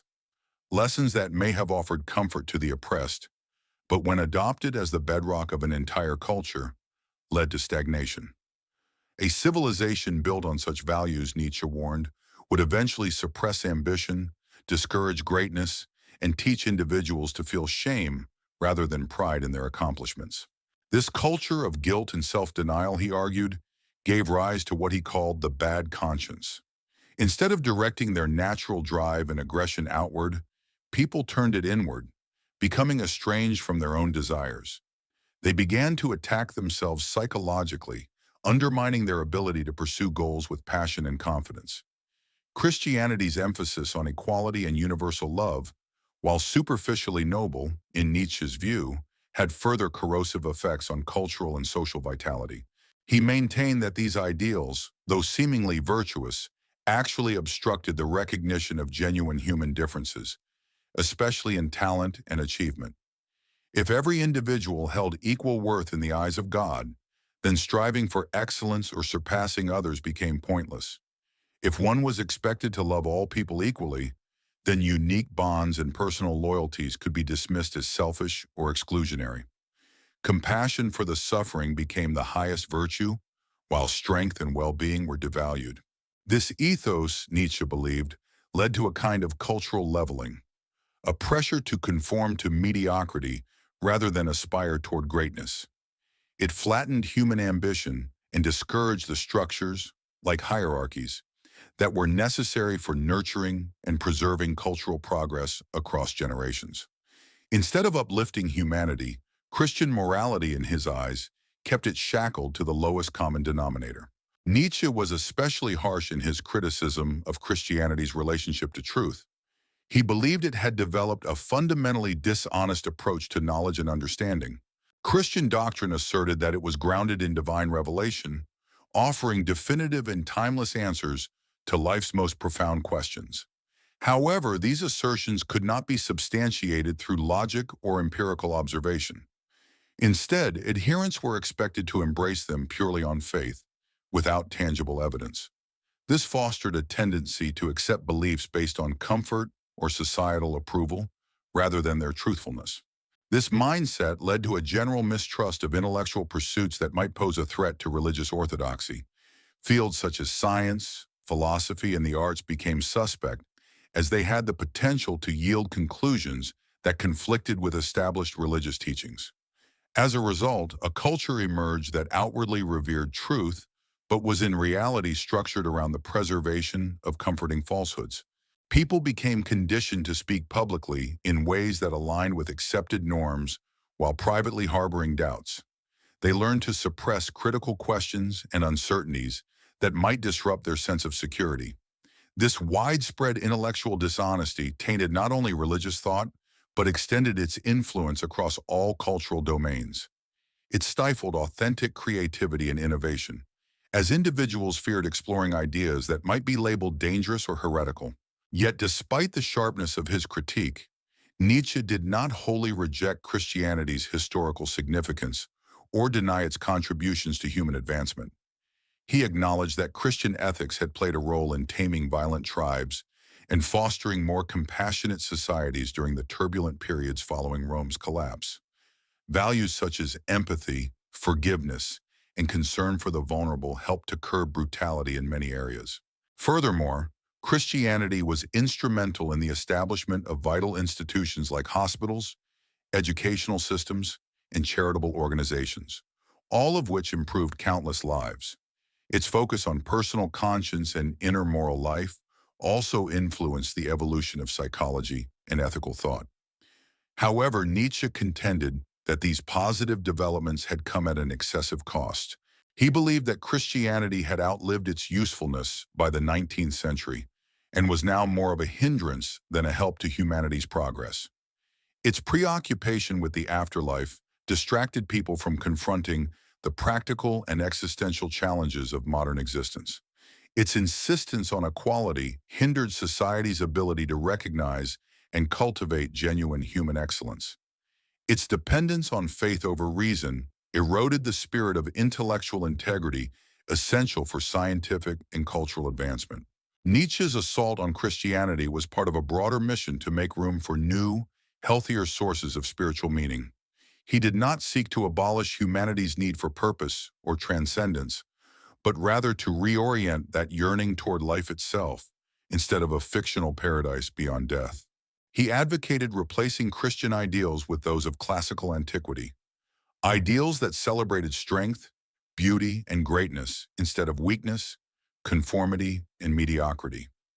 In place of self-denial and submission to external authority, he proposed a philosophy of creative self-affirmation. He called for the cultivation of intellectual bravery and honesty in lieu of blind faith and obedience. Above all, Nietzsche urged people to seek fulfillment and value within the reality of their own lives, rather than in fantasies about future salvation or punishment. Achieving such a transformation would be difficult, requiring visionary individuals capable of forging new values and inspiring others to follow their lead. Nevertheless, Nietzsche was convinced that this radical change was both achievable and vital for the ongoing vitality and evolution of human culture. In this context, the figure of the Antichrist should not be seen merely as a destroyer, but as a liberator, someone who dismantles outdated systems to make room for something superior. This symbolic figure represented the potential to transcend Christianity in favor of more authentic, life-affirming forms of spirituality, ones that supported human flourishing and the pursuit of excellence. Part 15, What Does Not Kill Me Makes Me Stronger. Among Friedrich Nietzsche's many well-known sayings, none has gained more popularity or been more widely misinterpreted than the famous line, "What does not kill me makes me stronger." This phrase has become a cliché in modern culture, echoed across self-help books, motivational speeches, and inspirational media as a simplistic mantra for overcoming hardship. Yet, like much of Nietzsche's work, the deeper meaning behind this aphorism is far more intricate than its common usage suggests. To fully grasp what Nietzsche intended, we must examine the psychological and philosophical context in which he formulated this idea. Importantly, Nietzsche was not declaring a universal psychological truth about all people. Rather, he was articulating a specific mindset, a cultivated approach to suffering that certain individuals could adopt under particular conditions. When interpreted correctly, this idea provides profound insights into human resilience and the potential to transform pain into strength and wisdom. However, when taken out of context or applied indiscriminately, it risks promoting dangerous beliefs that overlook the genuine harm trauma can inflict. Delving into the real meaning of this phrase offers a valuable lens through which to understand both the potential and the limitations of Nietzsche's views on human development. He introduced this thought in Twilight of the Idols, while reflecting on his own psychological nature and the strategies he used to confront adversity in his life. Nietzsche was not making a blanket statement about how suffering impacts everyone. Instead, he was describing his personal journey, how he had learned to grow stronger through challenges and misfortune. This distinction is critical. Nietzsche was fully aware that many people are not strengthened by suffering, but rather broken by it. He had seen firsthand the toll that war, disease, poverty, and other forms of trauma had taken on those around him. He understood that not everyone possessed the internal resources to turn suffering into growth. His message was about a specific human capacity, one that some individuals naturally exhibit and others might develop through deliberate effort. It was an aspirational model, not a guarantee. Moreover, Nietzsche emphasized that this transformation did not happen passively. It required active engagement, conscious effort, and mental discipline. People needed to work intentionally to find meaning and strength in their suffering. It wasn't enough to simply endure hardship and hope for a positive outcome. This process of turning adversity into strength involved several psychological capacities Nietzsche had observed in himself and in others who displayed resilience. First, there was the ability to maintain perspective, seeing suffering not as an endless catastrophe, but as a temporary obstacle. Those who emerged stronger from hardship were able to frame difficulties as transient and manageable. They believed most problems could be resolved and that pain, however intense, would eventually pass. They didn't succumb to despair or fall into the trap of believing that their situation was permanent or hopeless. Instead, they retained a sense of agency, the belief that they could influence and improve their circumstances. Second, resilient individuals learn from their painful experiences. They treated hardship as a teacher, extracting insights that helped them navigate future challenges. Rather than drowning in self-pity or blaming others, they asked what lessons they could apply moving forward. Setbacks became sources of knowledge, opportunities to better understand themselves and their world. Third, they harnessed suffering as fuel for personal growth. Pain became a catalyst, driving them to pursue their goals with greater determination rather than giving up or lowering their expectations. Instead of allowing hardship to diminish them, they used it to propel themselves forward in constructive ways. Fourth, their own suffering often deepened their empathy and compassion. Having endured pain themselves, they became more attuned to the struggles of others. This emotional connection enabled them to support and lead others with greater sensitivity and understanding. All of these abilities demanded a high degree of emotional maturity, intellectual honesty, and mental fortitude. Nietzsche's statement, when understood in its proper context, is not a universal formula for overcoming adversity, but an ideal, a powerful yet demanding vision of how suffering can lead to growth in those prepared to meet it with courage and insight. Nietzsche understood that adversity alone doesn't automatically lead to strength. Rather, the transformative power of hardship depends on how individuals perceive and respond to their experiences. Identical external circumstances can either fortify or weaken someone, depending on their mindset and behavior. Those who retain a sense of agency and take ownership of their reactions are more likely to experience growth through hardship. In contrast, individuals who view themselves as powerless victims are more prone to be diminished by adversity. Focusing on aspects within one's control often fosters resilience and inner strength, whereas dwelling on uncontrollable factors tends to breed bitterness and frustration.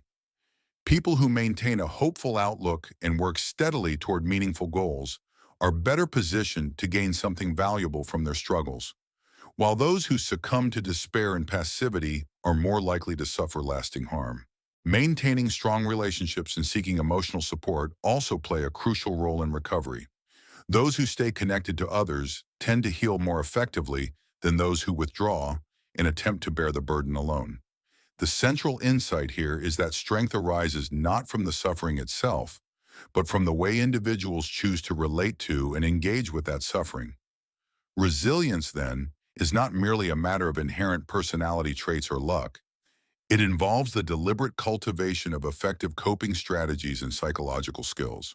Nietzsche also emphasized the importance of Amor Fati, or the love of fate. This concept goes beyond mere acceptance. It entails embracing one's experiences, even painful ones, as essential components of personal growth.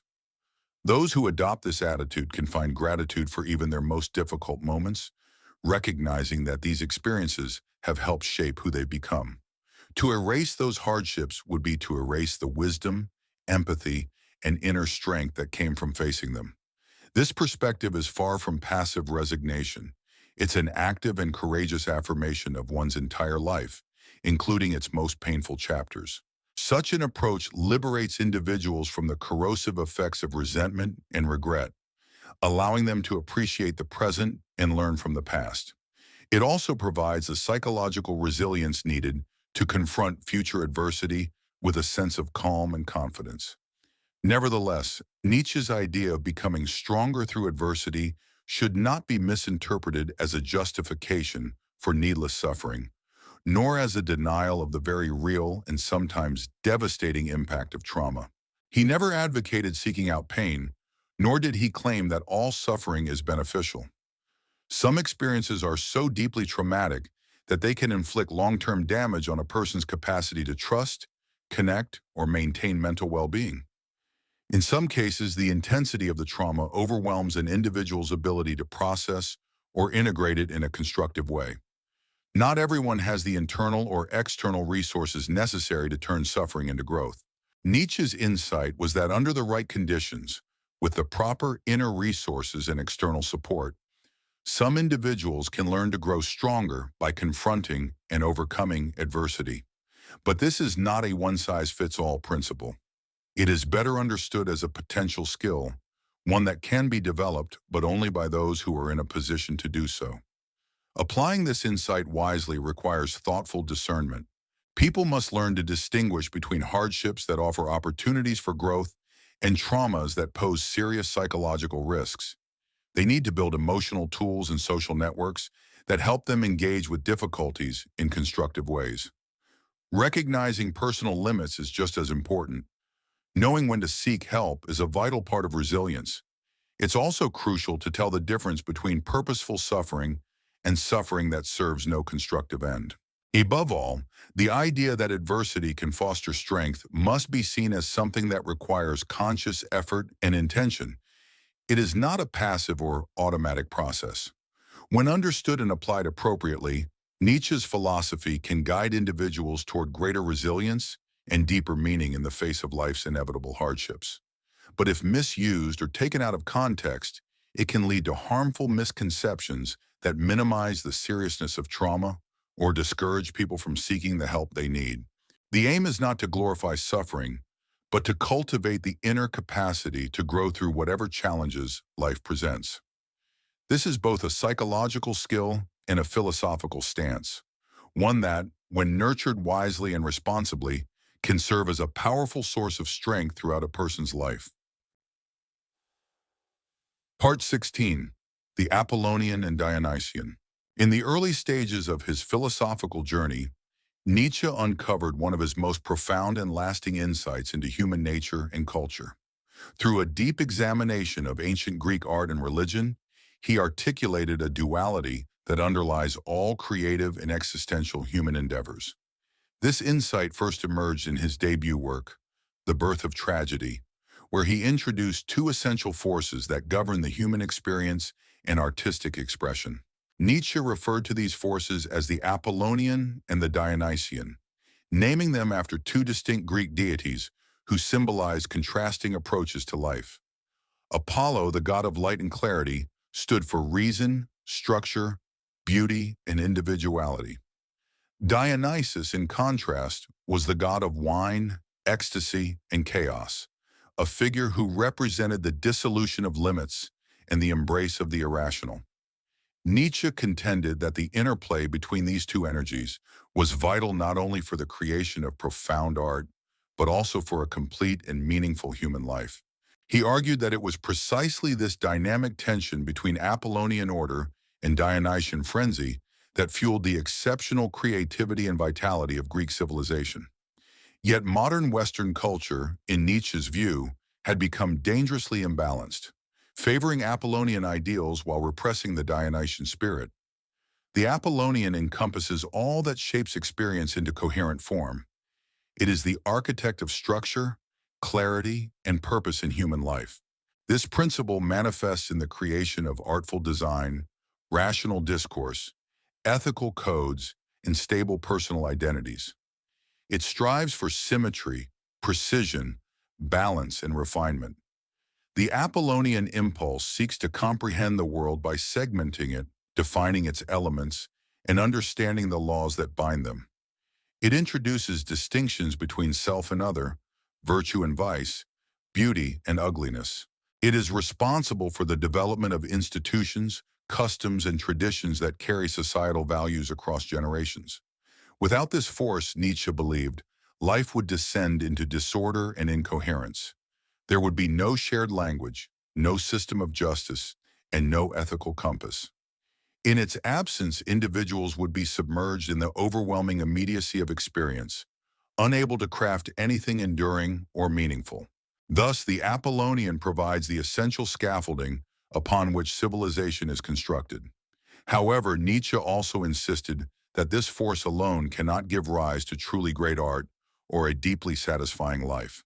A world governed solely by logic and order results in expressions that may be flawless in technique, but devoid of soul and vitality.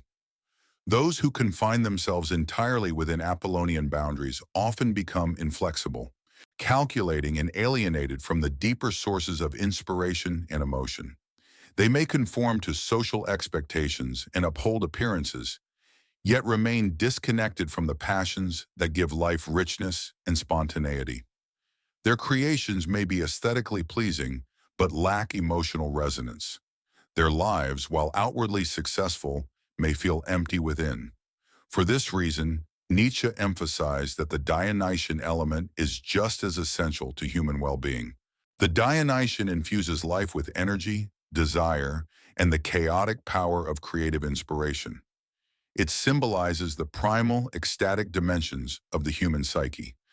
This force dissolves separations and unites the individual with something greater than themselves. It reveals itself through rhythm, movement, intoxication, erotic passion, and religious transcendence. Rather than seeking clarity or logical resolution, the Dionysian values depth of experience, emotional intensity, and immersion in mystery and contradiction.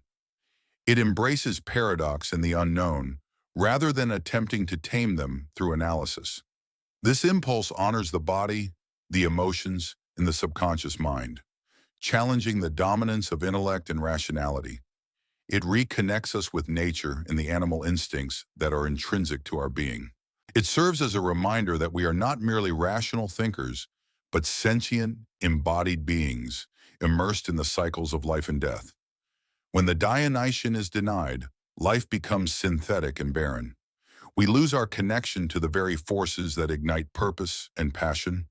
The most extraordinary achievements in culture and the arts emerge when the Apollonian and Dionysian work in harmony rather than conflict. Ancient Greek tragedy stood as the ultimate embodiment of this union. Its narratives explored the most raw and tumultuous aspects of the human condition: love, betrayal, vengeance, and mortality, rooted deeply in the Dionysian realm. Yet these powerful themes were given shape and coherence through elegant verse, carefully structured plots, and philosophical contemplation, all hallmarks of the Apollonian. The result was a form of art that was at once emotionally profound and intellectually refined. It engaged the entirety of the human experience, appealing to both reason and emotion. It enabled audiences to confront and process the fundamental enigmas of life in a manner that was both purifying and illuminating. This fusion of structure and spontaneity, clarity and chaos, intellect and feeling, produced enduring works of beauty and significance. Nietzsche contended that a vital harmony had been lost due to the rise of Socratic rationalism and the moral doctrines of Christianity. With the advent of Socrates, Western thought began to cast doubt on emotion, instinct, and all that could not be logically proven. Life's purpose shifted from the cultivation of beauty and the striving for greatness to the mere pursuit of knowledge. In this new framework, truth was prioritized above artistic expression. As rationality gained prominence, logic came to overshadow intuition. Christianity further solidified this intellectual bias by encouraging a mistrust of the body and its natural impulses. The physical was labeled corrupt, while the soul was exalted as pure. Reason became the supreme guide, seen as the tool to understand divine will, while passion was relegated to the realm of sin and error.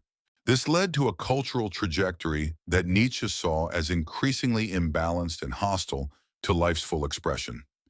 Modern Europe, in his view, bore the marks of this distortion in numerous aspects. The astonishing progress of science and technology, driven by Apollonian ideals of structure, precision, and control, had come at a steep price, severing humanity from the natural world and from its own inner depths. Industrial society, though remarkably efficient and productive, had become mechanistic and impersonal. Education systems emphasized data, logic, and analytical thinking, but paid little attention to imagination or emotional intelligence. The arts drifted into two extremes, either sterile classicism or overly sentimental romanticism, without recapturing the Greeks' tragic fusion of opposing forces. Religion lost its ecstatic and transformational power, becoming overly abstract and moralizing. Though people in the modern world enjoyed longer lives and greater comfort, Nietzsche observed that they were also more disillusioned, anxious, and spiritually depleted than those who came before. To restore vitality to Western culture and to the individual, Nietzsche argued that it was essential to reawaken the Dionysian element. This did not mean embracing irrationality or moral anarchy. Rather, it called for a new synthesis, a reintegration of passion with reason, the physical with the mental, the personal with the universal. What was needed were new cultural forms, new art, new philosophy, new modes of living that could affirm both dimensions of the human condition. It meant reclaiming our primal instincts while also cultivating the uniquely human gifts of insight and creativity. It meant valuing boldness and risk over complacency and control. Above all, Nietzsche believed the true purpose of life was not merely to interpret reality, but to fully experience it, and to transform that experience into something beautiful and meaningful. The individual capable of blending Apollonian clarity with Dionysian intensity would not only create profound art, but also live deeply and authentically. This integration was crucial for anyone striving to lead a full and genuine life. Most people, Nietzsche observed, lean too far in one direction. The overly Apollonian lived rigidly by rules and plans, achieving results but missing out on joy and spontaneity. The overly Dionysian, by contrast, lived passionately but without direction, experiencing intense moments but failing to unify them into lasting purpose or selfhood. The ideal was to cultivate both dimensions and learn how to navigate between them. Some situations called for discipline, structure, and logical thinking. Others required surrender, intuition, and the courage to face the unknown. The true art of living lay in discerning which approach each moment required, and moving between them with grace. This kind of adaptability and completeness, Nietzsche believed, was the hallmark of the ancient Greeks, and something modern individuals would do well to rediscover. Not as a nostalgic return to the past, but as a step forward toward a more expansive, more fully realized version of humanity. Part 17, Nihilism. Nihilism represented, in Nietzsche's view, the most profound danger facing European society in his era. At its core, nihilism is the belief that life lacks inherent meaning, purpose, or value. Under this perspective, human actions hold no ultimate significance because no objective criteria exist to evaluate them or their consequences. Every institution, belief system, or moral code we hold is seen as a human fabrication without any grounding in objective reality. Traditional foundations of meaning, such as religion, ethical systems, and cultural norms, are exposed as mere constructs, not eternal truths. Once individuals confront this reality, they may come to believe that existence itself is devoid of significance, leading them to question why they should continue to strive or care about anything at all. Importantly, Nietzsche did not see nihilism as a philosophical stance to be celebrated or adopted. Instead, he saw it as a necessary and inevitable phase in the evolution of Western intellectual history. For Nietzsche, facing the challenge of nihilism was crucial. Only by fully understanding its implications could humanity eventually transcend it and establish new frameworks of value and meaning. The rise of nihilism was not a random event, but the result of a long trajectory of intellectual progress. Centuries of philosophical and scientific development laid the groundwork for this crisis.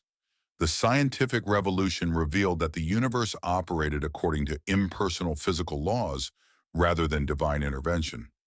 Earth was no longer the focal point of creation, but merely one planet among countless others orbiting distant stars in an indifferent cosmos. Humanity, once believed to be fashioned in the image of God, was now understood as the result of evolution, shaped by random variation and natural selection, not by purposeful design. Historical scholarship exposed religious scriptures as the work of human authors influenced by their own cultural and political contexts. Meanwhile, anthropology demonstrated that societies across the globe held radically different notions of morality, purpose, and the ideal way to live. Together, these revelations shook confidence in long-standing beliefs and left many educated individuals feeling adrift, unsure how to live or what to value. The more they came to understand the world through reason and science, the less they felt it held any intrinsic meaning. People reacted to nihilism in various ways depending on their temperament and worldview. Some sank into despair, convinced that life held no worth. If all values were baseless and nothing mattered in the end, then why endure suffering or pursue any goal? This despair could lead to depression, suicidal thoughts, or a withdrawal from meaningful engagement with life. Others took a different route, embracing a hedonistic lifestyle. With no higher purpose to guide them, they chose to seek out pleasure and avoid discomfort, prioritizing short-term gratification over any larger ideal. If there were no absolute morals, why not indulge in whatever brought enjoyment? A third group responded with sarcasm and disillusionment, adopting a stance of cynical detachment. They treated human values, dreams, and ideals as farces, ridiculous illusions deserving only mockery. Often, they became critics who deconstructed other people's beliefs without offering anything constructive in return. Each of these responses reflected a common failure: the inability to generate new sources of meaning to replace those that had been lost. This spiritual crisis left many people stuck, unable to return to beliefs they no longer accepted, yet incapable of advancing toward a new foundation. Nietzsche identified multiple forms of nihilism and argued that some were more corrosive than others. He made a key distinction between passive and active nihilism. Passive nihilism is marked by resignation and withdrawal. Those who fall into this category cease striving for greatness or deeper purpose, and instead focus on minimizing pain and preserving comfort. Nietzsche described such individuals as last men, content with mediocrity and uninterested in anything beyond basic security and ease. They no longer aim for excellence or transcendence. In contrast, active nihilism involves a forceful rejection of prevailing values and may manifest through destruction and rebellion. Active nihilists tear down existing institutions, challenge moral norms, and may even engage in violence, not because they have a better vision for the future, but because they wish to eradicate what they see as falsehoods. Though deeply destructive, active nihilism at least confronts the crisis head-on and could, in Nietzsche's view, eventually give birth to new creative possibilities. Yet Nietzsche saw passive nihilism as more insidious. It cloaked despair in the illusion of satisfaction, numbing individuals to the real severity of their situation and preventing them from taking the existential challenge seriously. Most perilous of all, however, was what Nietzsche termed incomplete nihilism. This state arises when people abandon belief in traditional values, but continue to perform the rituals and uphold the appearances of a worldview they no longer truly accept. They cling to hollow forms, unwilling to fully let go, and thus prevent the emergence of genuinely new ideals. Some people may continue attending religious services despite having lost genuine belief in God, or adhere to moral principles without truly understanding their origins or purpose. In many cases, they substitute the pursuit of career success, material wealth, or social approval for the deeper meaning they once derived from faith or philosophy. This creates a society steeped in hypocrisy and self-delusion, where individuals outwardly uphold beliefs they privately question. Nietzsche considered this condition worse than sincere nihilism, because it clouded self-awareness and obstructed any effort to confront reality directly. This lack of clarity prevents people from seeing their predicament honestly and taking meaningful steps to resolve it. Such incomplete nihilists find themselves in a kind of spiritual purgatory, neither fully alive with purpose nor entirely resigned to meaninglessness. What troubled Nietzsche most was not the loss of traditional values itself, but the refusal to acknowledge this loss and the failure to forge new ideals in their place. Yet Nietzsche did not regard nihilism as a hopeless dead end. Rather, he saw it as a crucial phase in humanity's evolution, one that, though painful, was necessary for future growth.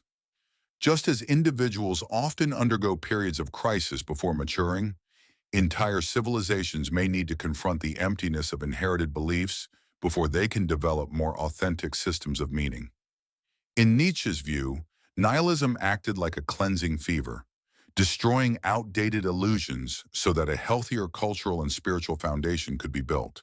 Though deeply unsettling, nihilism held transformative potential.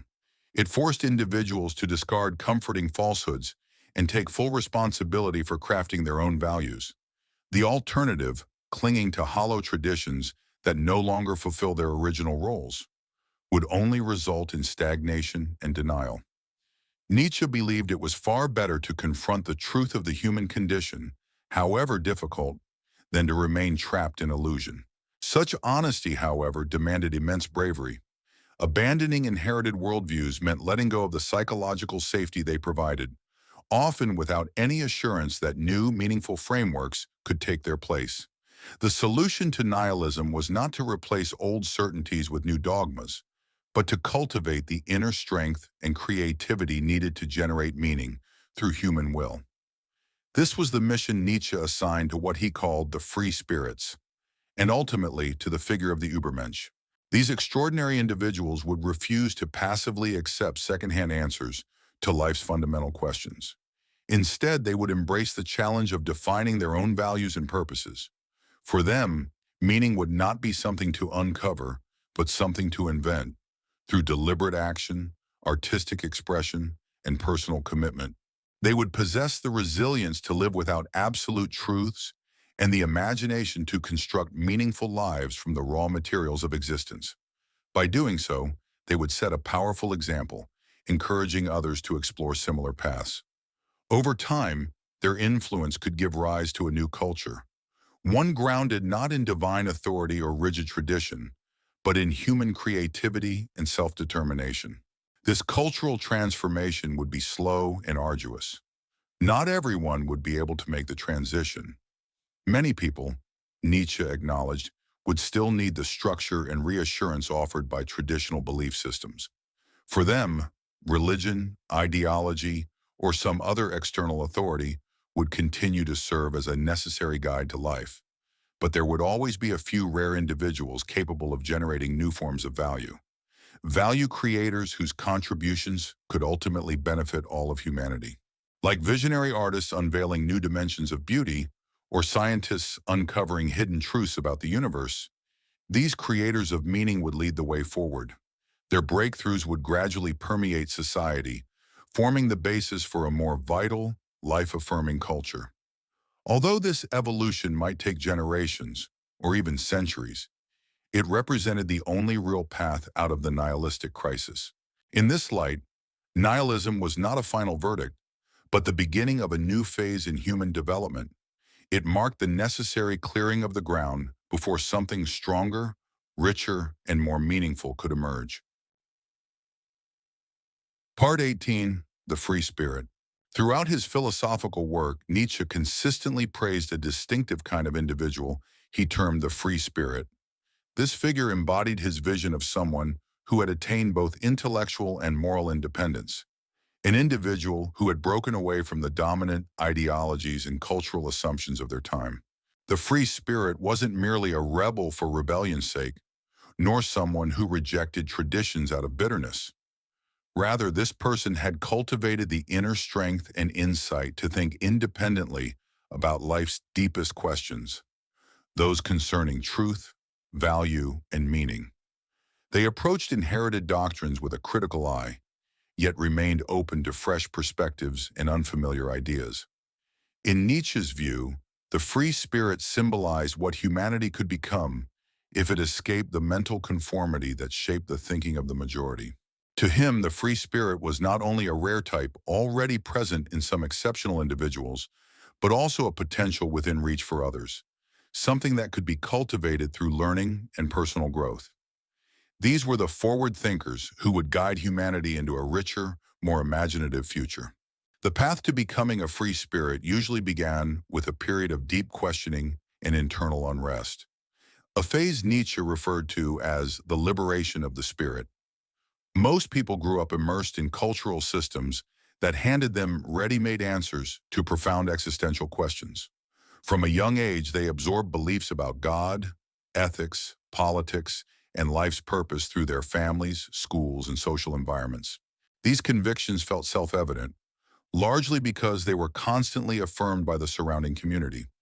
Yet for some individuals, a time came when they began to doubt whether these accepted truths were genuine or merely comforting illusions. They might begin to notice contradictions between the values they were taught and their actual lived experiences. Or perhaps they encountered people from entirely different cultural backgrounds who held radically different worldviews. Sometimes it was simply a growing intellectual curiosity that led them to scrutinize their beliefs more deeply. This process of questioning could be emotionally difficult, as it meant letting go of the certainty and ease that come with unexamined assumptions.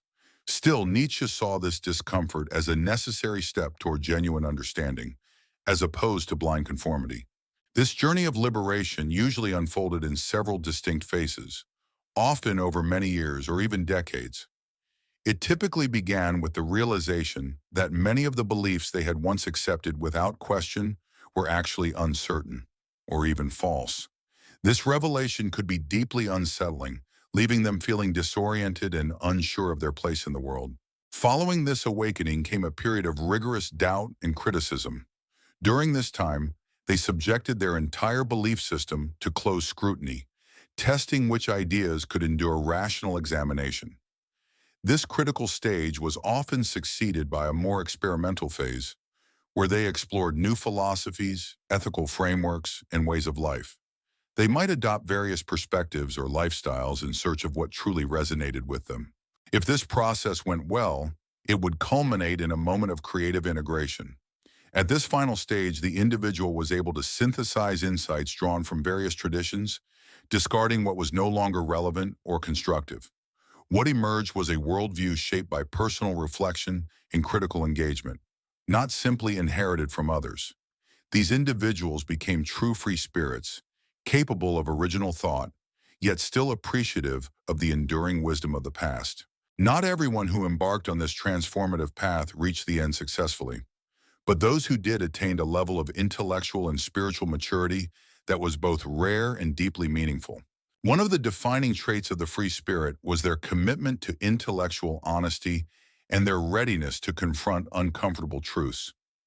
While most people gravitated toward beliefs that reinforced a comforting self-image or a reassuring view of the universe, free spirits were prepared to question even their most cherished assumptions. They were willing to entertain the idea that many of the beliefs that gave life meaning and coherence might, in fact, be illusions. They could confront their own imperfections and ethical shortcomings without being overwhelmed by guilt or self-hatred.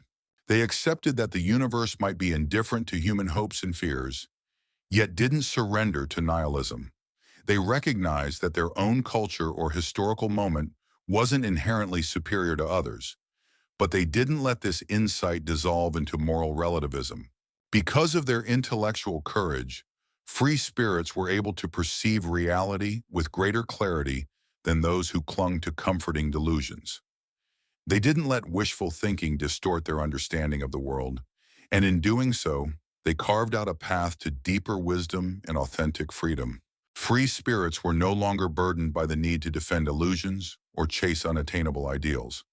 Instead, their energy was directed toward understanding reality as it truly was and navigating it accordingly. Rather than clinging to how they wished the world to be, they engaged with it as it actually existed. This grounded approach enabled them to exhibit exceptional mental flexibility and the capacity to adapt, because they weren't rigidly tied to any single belief system or habitual practice.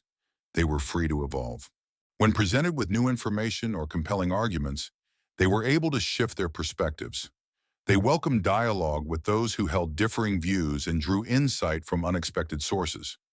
Changing their minds wasn't seen as a personal failure or identity crisis. It was a strength. Their openness to growth meant they never stopped evolving. They weren't trapped by the ideas they had formed in their younger years, but continued maturing intellectually and emotionally over time. This adaptability also fueled their creativity and originality. Not bound by conventional expectations of what was deemed proper or feasible, they could envision novel solutions to long-standing issues and imagine alternative models for human society. Free spirits were natural innovators, willing to test new ideas and learn from both triumphs and mistakes. A defining trait of free spirits was their independence from the pressure to conform or seek constant approval from others. Where most people adjusted their behavior and opinions to align with peer expectations and avoid rejection, free spirits had cultivated enough inner confidence to stand apart when needed. They could pursue paths that were unpopular, voice dissenting opinions, and live according to their personal convictions, even in the face of disapproval. However, their independence didn't make them cold or unfeeling. They could be compassionate, generous, and collaborative when it served a meaningful purpose. What set them apart was their refusal to compromise their integrity or abandon authenticity for the sake of being liked. They knew that true connection, whether friendship or love, required honesty about who one really is. They preferred to be valued for their genuine character, rather than admired for a facade. In addition, free spirits embodied what Nietzsche called intellectual probity, a steadfast dedication to clear, disciplined thinking. They rejected lazy reasoning, unfounded optimism, and emotional appeals that bypass logic. When confronted with claims about truth or morality, they sought evidence and scrutinized the reasoning behind it. They were comfortable with holding judgment when evidence was lacking and had the humility to admit uncertainty when they didn't have answers. They made a conscious effort to distinguish between what they wished to be true and what could be reasonably justified. Aware of their own biases, they worked to overcome them through honest self-reflection and by exposing themselves to differing viewpoints. This commitment to intellectual rigor protected them from many of the errors and self-delusions that ensnared less disciplined minds. Their thoughtful approach also earned them the respect of other serious thinkers who recognized the quality and care of their reasoning. But perhaps the most profound quality of free spirits was their ability to shape themselves, a process Nietzsche referred to as self-creation or self-overcoming. They didn't merely accept themselves as fixed entities, nor did they conform passively to societal norms. Instead, they consciously strove to become the kind of people they aspired to be. They assumed full responsibility for their own growth, refusing to wait for external circumstances or others to transform their lives. Holding themselves to high standards, they committed to persistent effort and self-improvement. They treated their lives as ongoing works of art, constantly revised, refined, and elevated. This journey of becoming required both deep self-awareness and disciplined effort. They needed to honestly assess their strengths, weaknesses, and potential in order to set realistic goals for improvement.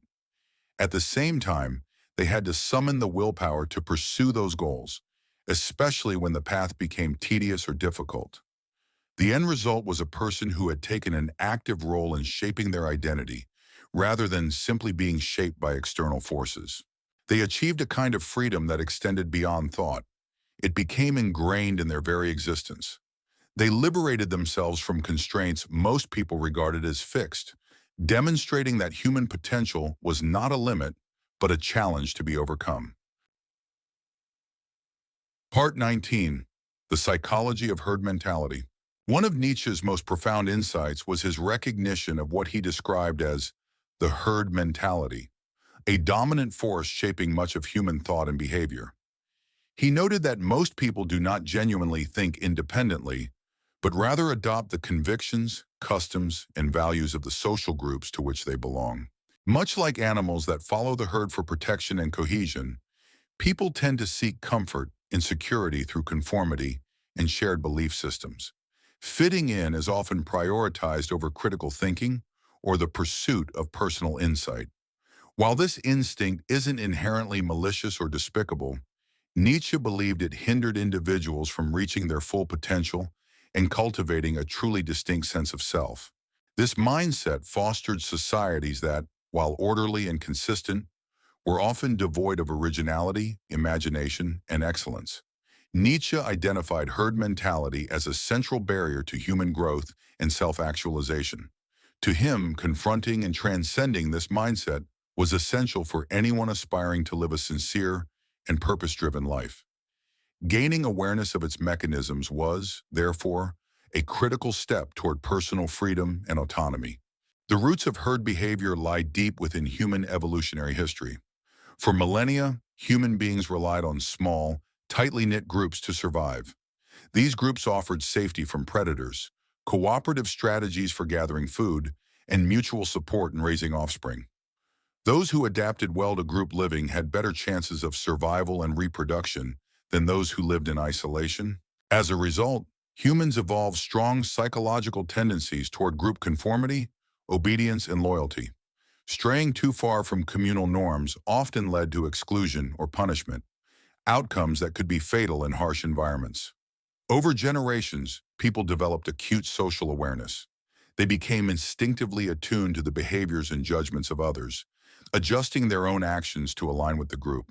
Although these instincts were adaptive in early human communities, they can become counterproductive in the context of modern, complex societies. Today, many people still follow these ancient impulses even when they no longer serve a practical or beneficial purpose. In contemporary life, herd mentality continues to shape human behavior in pervasive and subtle ways. People frequently inherit the political beliefs of their families or communities without subjecting those ideas to rigorous scrutiny. They embrace fashion trends and consumer habits, not because they reflect personal taste, but because they symbolize affiliation with particular social circles. Career choices and lifestyle decisions are often made based on perceived social approval rather than a deep connection to individual passion or talent. There is widespread reluctance to voice dissenting opinions or engage in behaviors that might attract criticism or make one stand out. Nonconformity is often met with gossip or social exclusion, even when the nonconforming actions are harmless. Many individuals derive their sense of identity not from personal accomplishments or character, but from their roles within social groups. This overwhelming drive to belong and be accepted fuels these behaviors.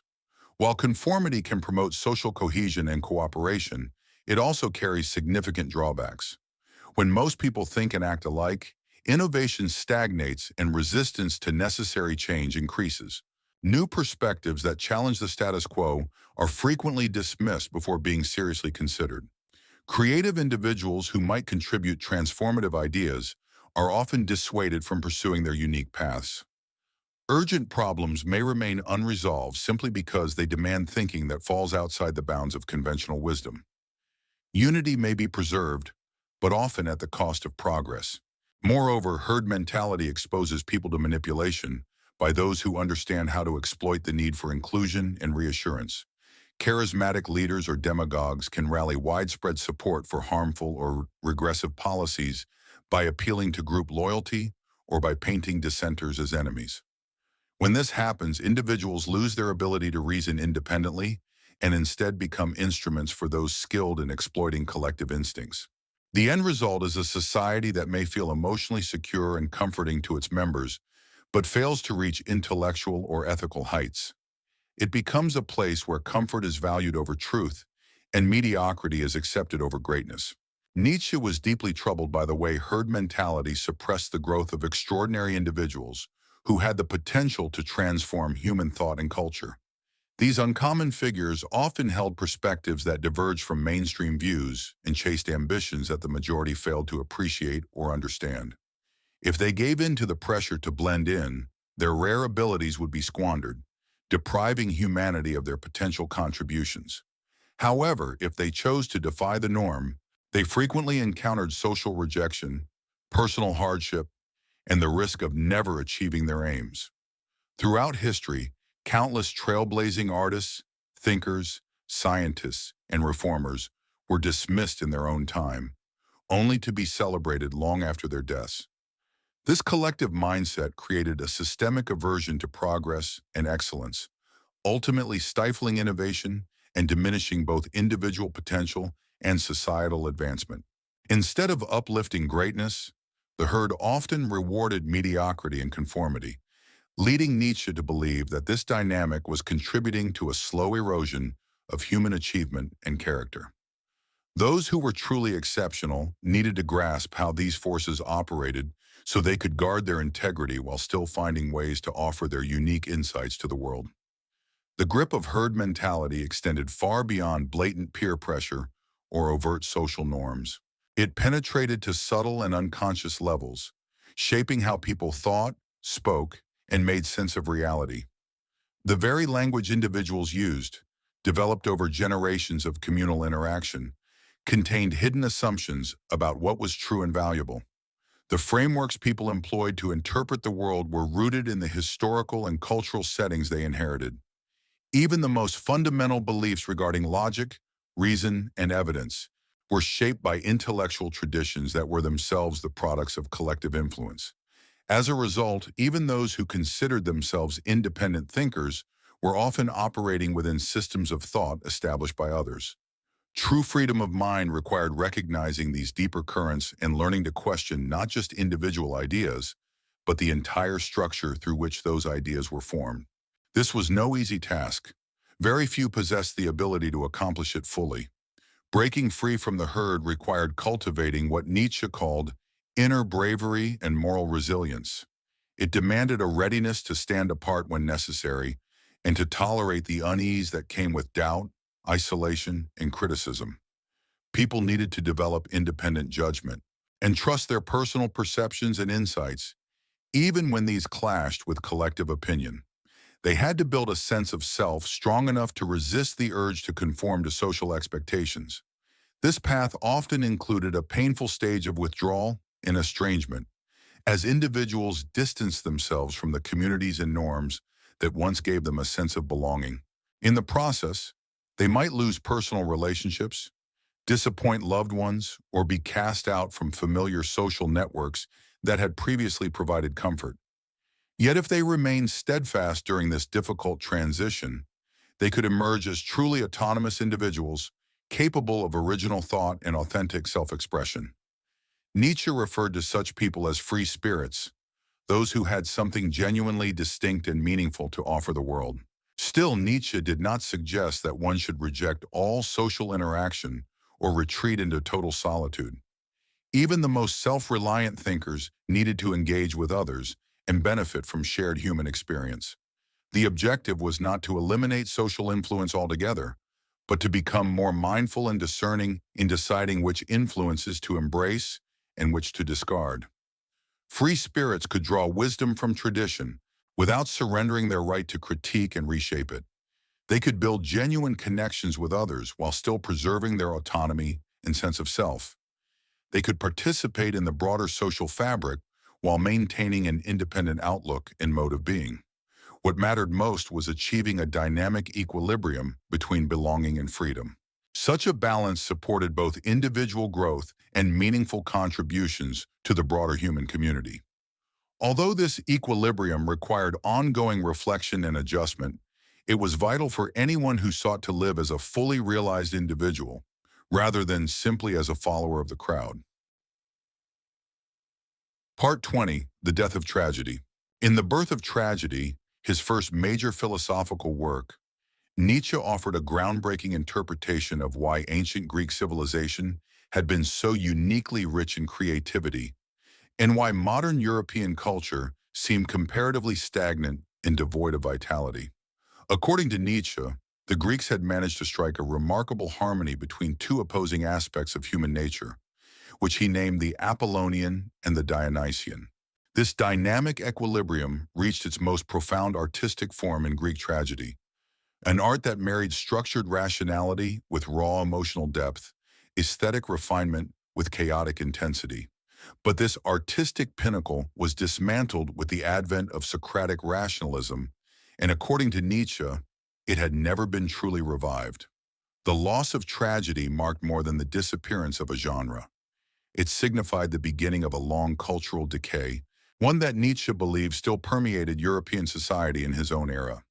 For those seeking to rejuvenate culture with meaning and energy, understanding what had vanished and why was absolutely critical. Greek tragedy emerged during the 6th and 5th centuries BCE as part of sacred festivals dedicated to Dionysus. These religious events blended elements of ritual, celebration, and artistic expression in a way that deeply involved the whole community. The tragedies themselves explored the most essential dilemmas of human life, drawing from myth and legend. Their characters were often caught between competing moral obligations, doomed by fate despite noble efforts, and confronted with forces far beyond their control. These plays offered no simplistic morals or tidy resolutions. Instead, they compelled audiences to grapple with the unavoidable suffering and enigma of human existence.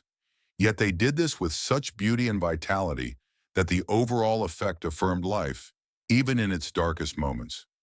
This honesty in depicting suffering, paired with a deep reverence for life, was the hallmark of what made Greek tragedy both powerful and singular. It acknowledged pain without denying the possibility of meaning and embraced life's complexities without falling into despair. The true genius of Greek tragedy lay in its seamless integration of the Dionysian and Apollonian impulses. The Dionysian contributed a visceral intensity that made the dramas emotionally gripping. Viewers were swept up in waves of pity, terror, ecstasy, and catharsis as they watched the characters' ordeals unfold. This emotional experience tapped into primal and irrational aspects of human nature, elements typically subdued by civilized society. But these intense feelings were framed and elevated through Apollonian features: eloquent language, carefully structured narratives, and deep philosophical undercurrents. The emotional chaos wasn't suppressed. It was transfigured into artistic form without losing its essence. The result was an art that spoke to the entirety of the human being, not just intellect or emotion in isolation. Audiences left the theater feeling both emotionally cleansed and uplifted by the beauty and moral grandeur they had witnessed. They were reminded of life's fragility, but also of its nobility. This fusion of emotional release and intellectual awakening fostered a kind of wisdom that was not merely abstract, but deeply lived and felt.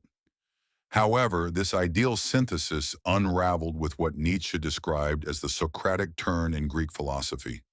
With Socrates and continuing through Plato and others, rational thought was elevated above all other faculties of the human soul. Life came to be viewed primarily as a quest for knowledge, not as a pursuit of beauty or excellence. The pursuit of truth began to take precedence over artistic expression, and logic came to dominate over intuition. Mystery and paradox were no longer welcomed as integral parts of reality, but were treated instead as obstacles to be solved and eliminated. While this rational outlook did yield significant achievements in philosophy and science, it also rendered the creation of true tragic art impossible, art that once stood at the heart of Greek cultural glory. As soon as people embraced the belief that reason could resolve all dilemmas and that knowledge alone could secure happiness, they lost the tragic awareness of life that had fueled their most profound artistic works. This rationalistic worldview was further entrenched and expanded with the emergence of Christianity. Much like Socratic philosophy, Christianity encouraged a deep mistrust of the emotions and the physical body.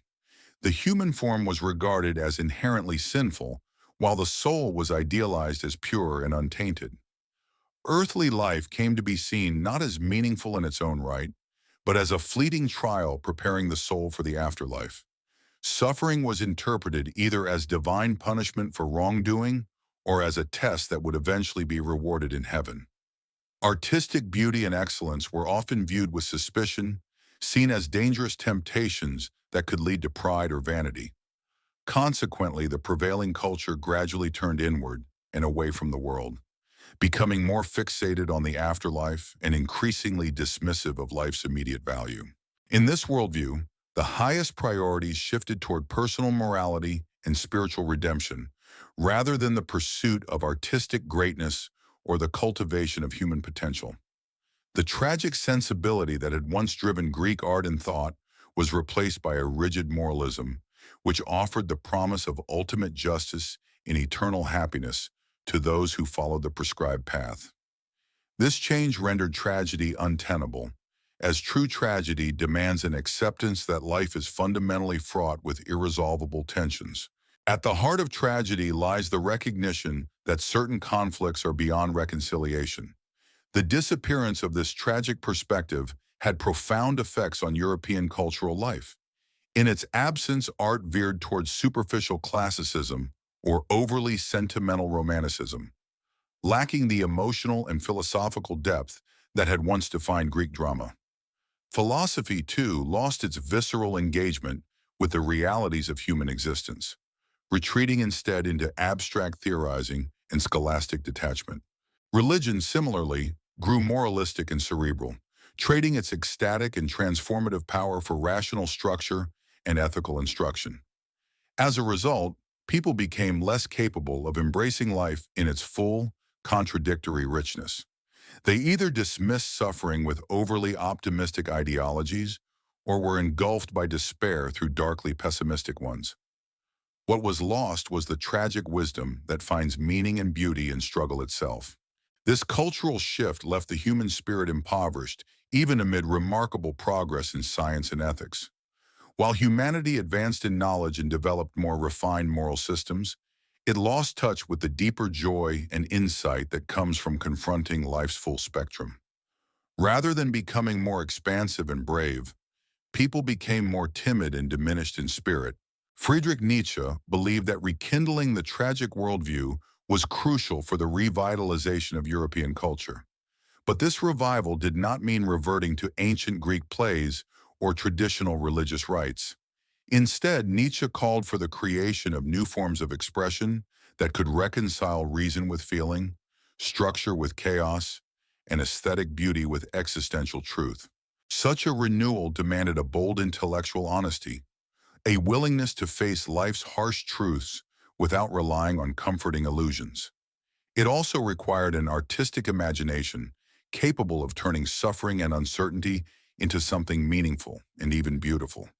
To Nietzsche, this was the essential challenge, to affirm life fully with all its darkness and unpredictability. This was the mission Nietzsche undertook, and one he extended to anyone who shared his vision for cultural rebirth. By recognizing what had been lost with the death of tragedy, people could find inspiration to create something equally profound, something new and suited to their own historical moment. The loss of tragedy was not final. It could be the precursor to a renaissance, if enough individuals possessed the will and talent to bring it about. Such a cultural renewal would require a rare kind of person, someone who fused the intellectual rigor of modern thought with the emotional intensity and resilience of the ancient Greeks. These individuals would need to balance critical thinking with creative power, mastering both scientific knowledge and philosophical insight, while also remaining open to spiritual and artistic inspiration. They would have to confront life's pain and uncertainty with honesty, while committing themselves to the task of forging meaning from it. These cultural pioneers would represent a new synthesis, not bound entirely to the past nor fully claimed by the present. They would draw on the finest elements of both ancient and modern traditions to build something greater than either alone. In Nietzsche's eyes, they would be the architects of a new cultural golden age, one born not in denial of tragedy, but through its transformative power. In this way, what had seemed like the end of tragedy would instead reveal itself as a transitional moment, a necessary passage towards something richer, fuller, and more life-affirming. This was Nietzsche's ultimate vision for the future of civilization,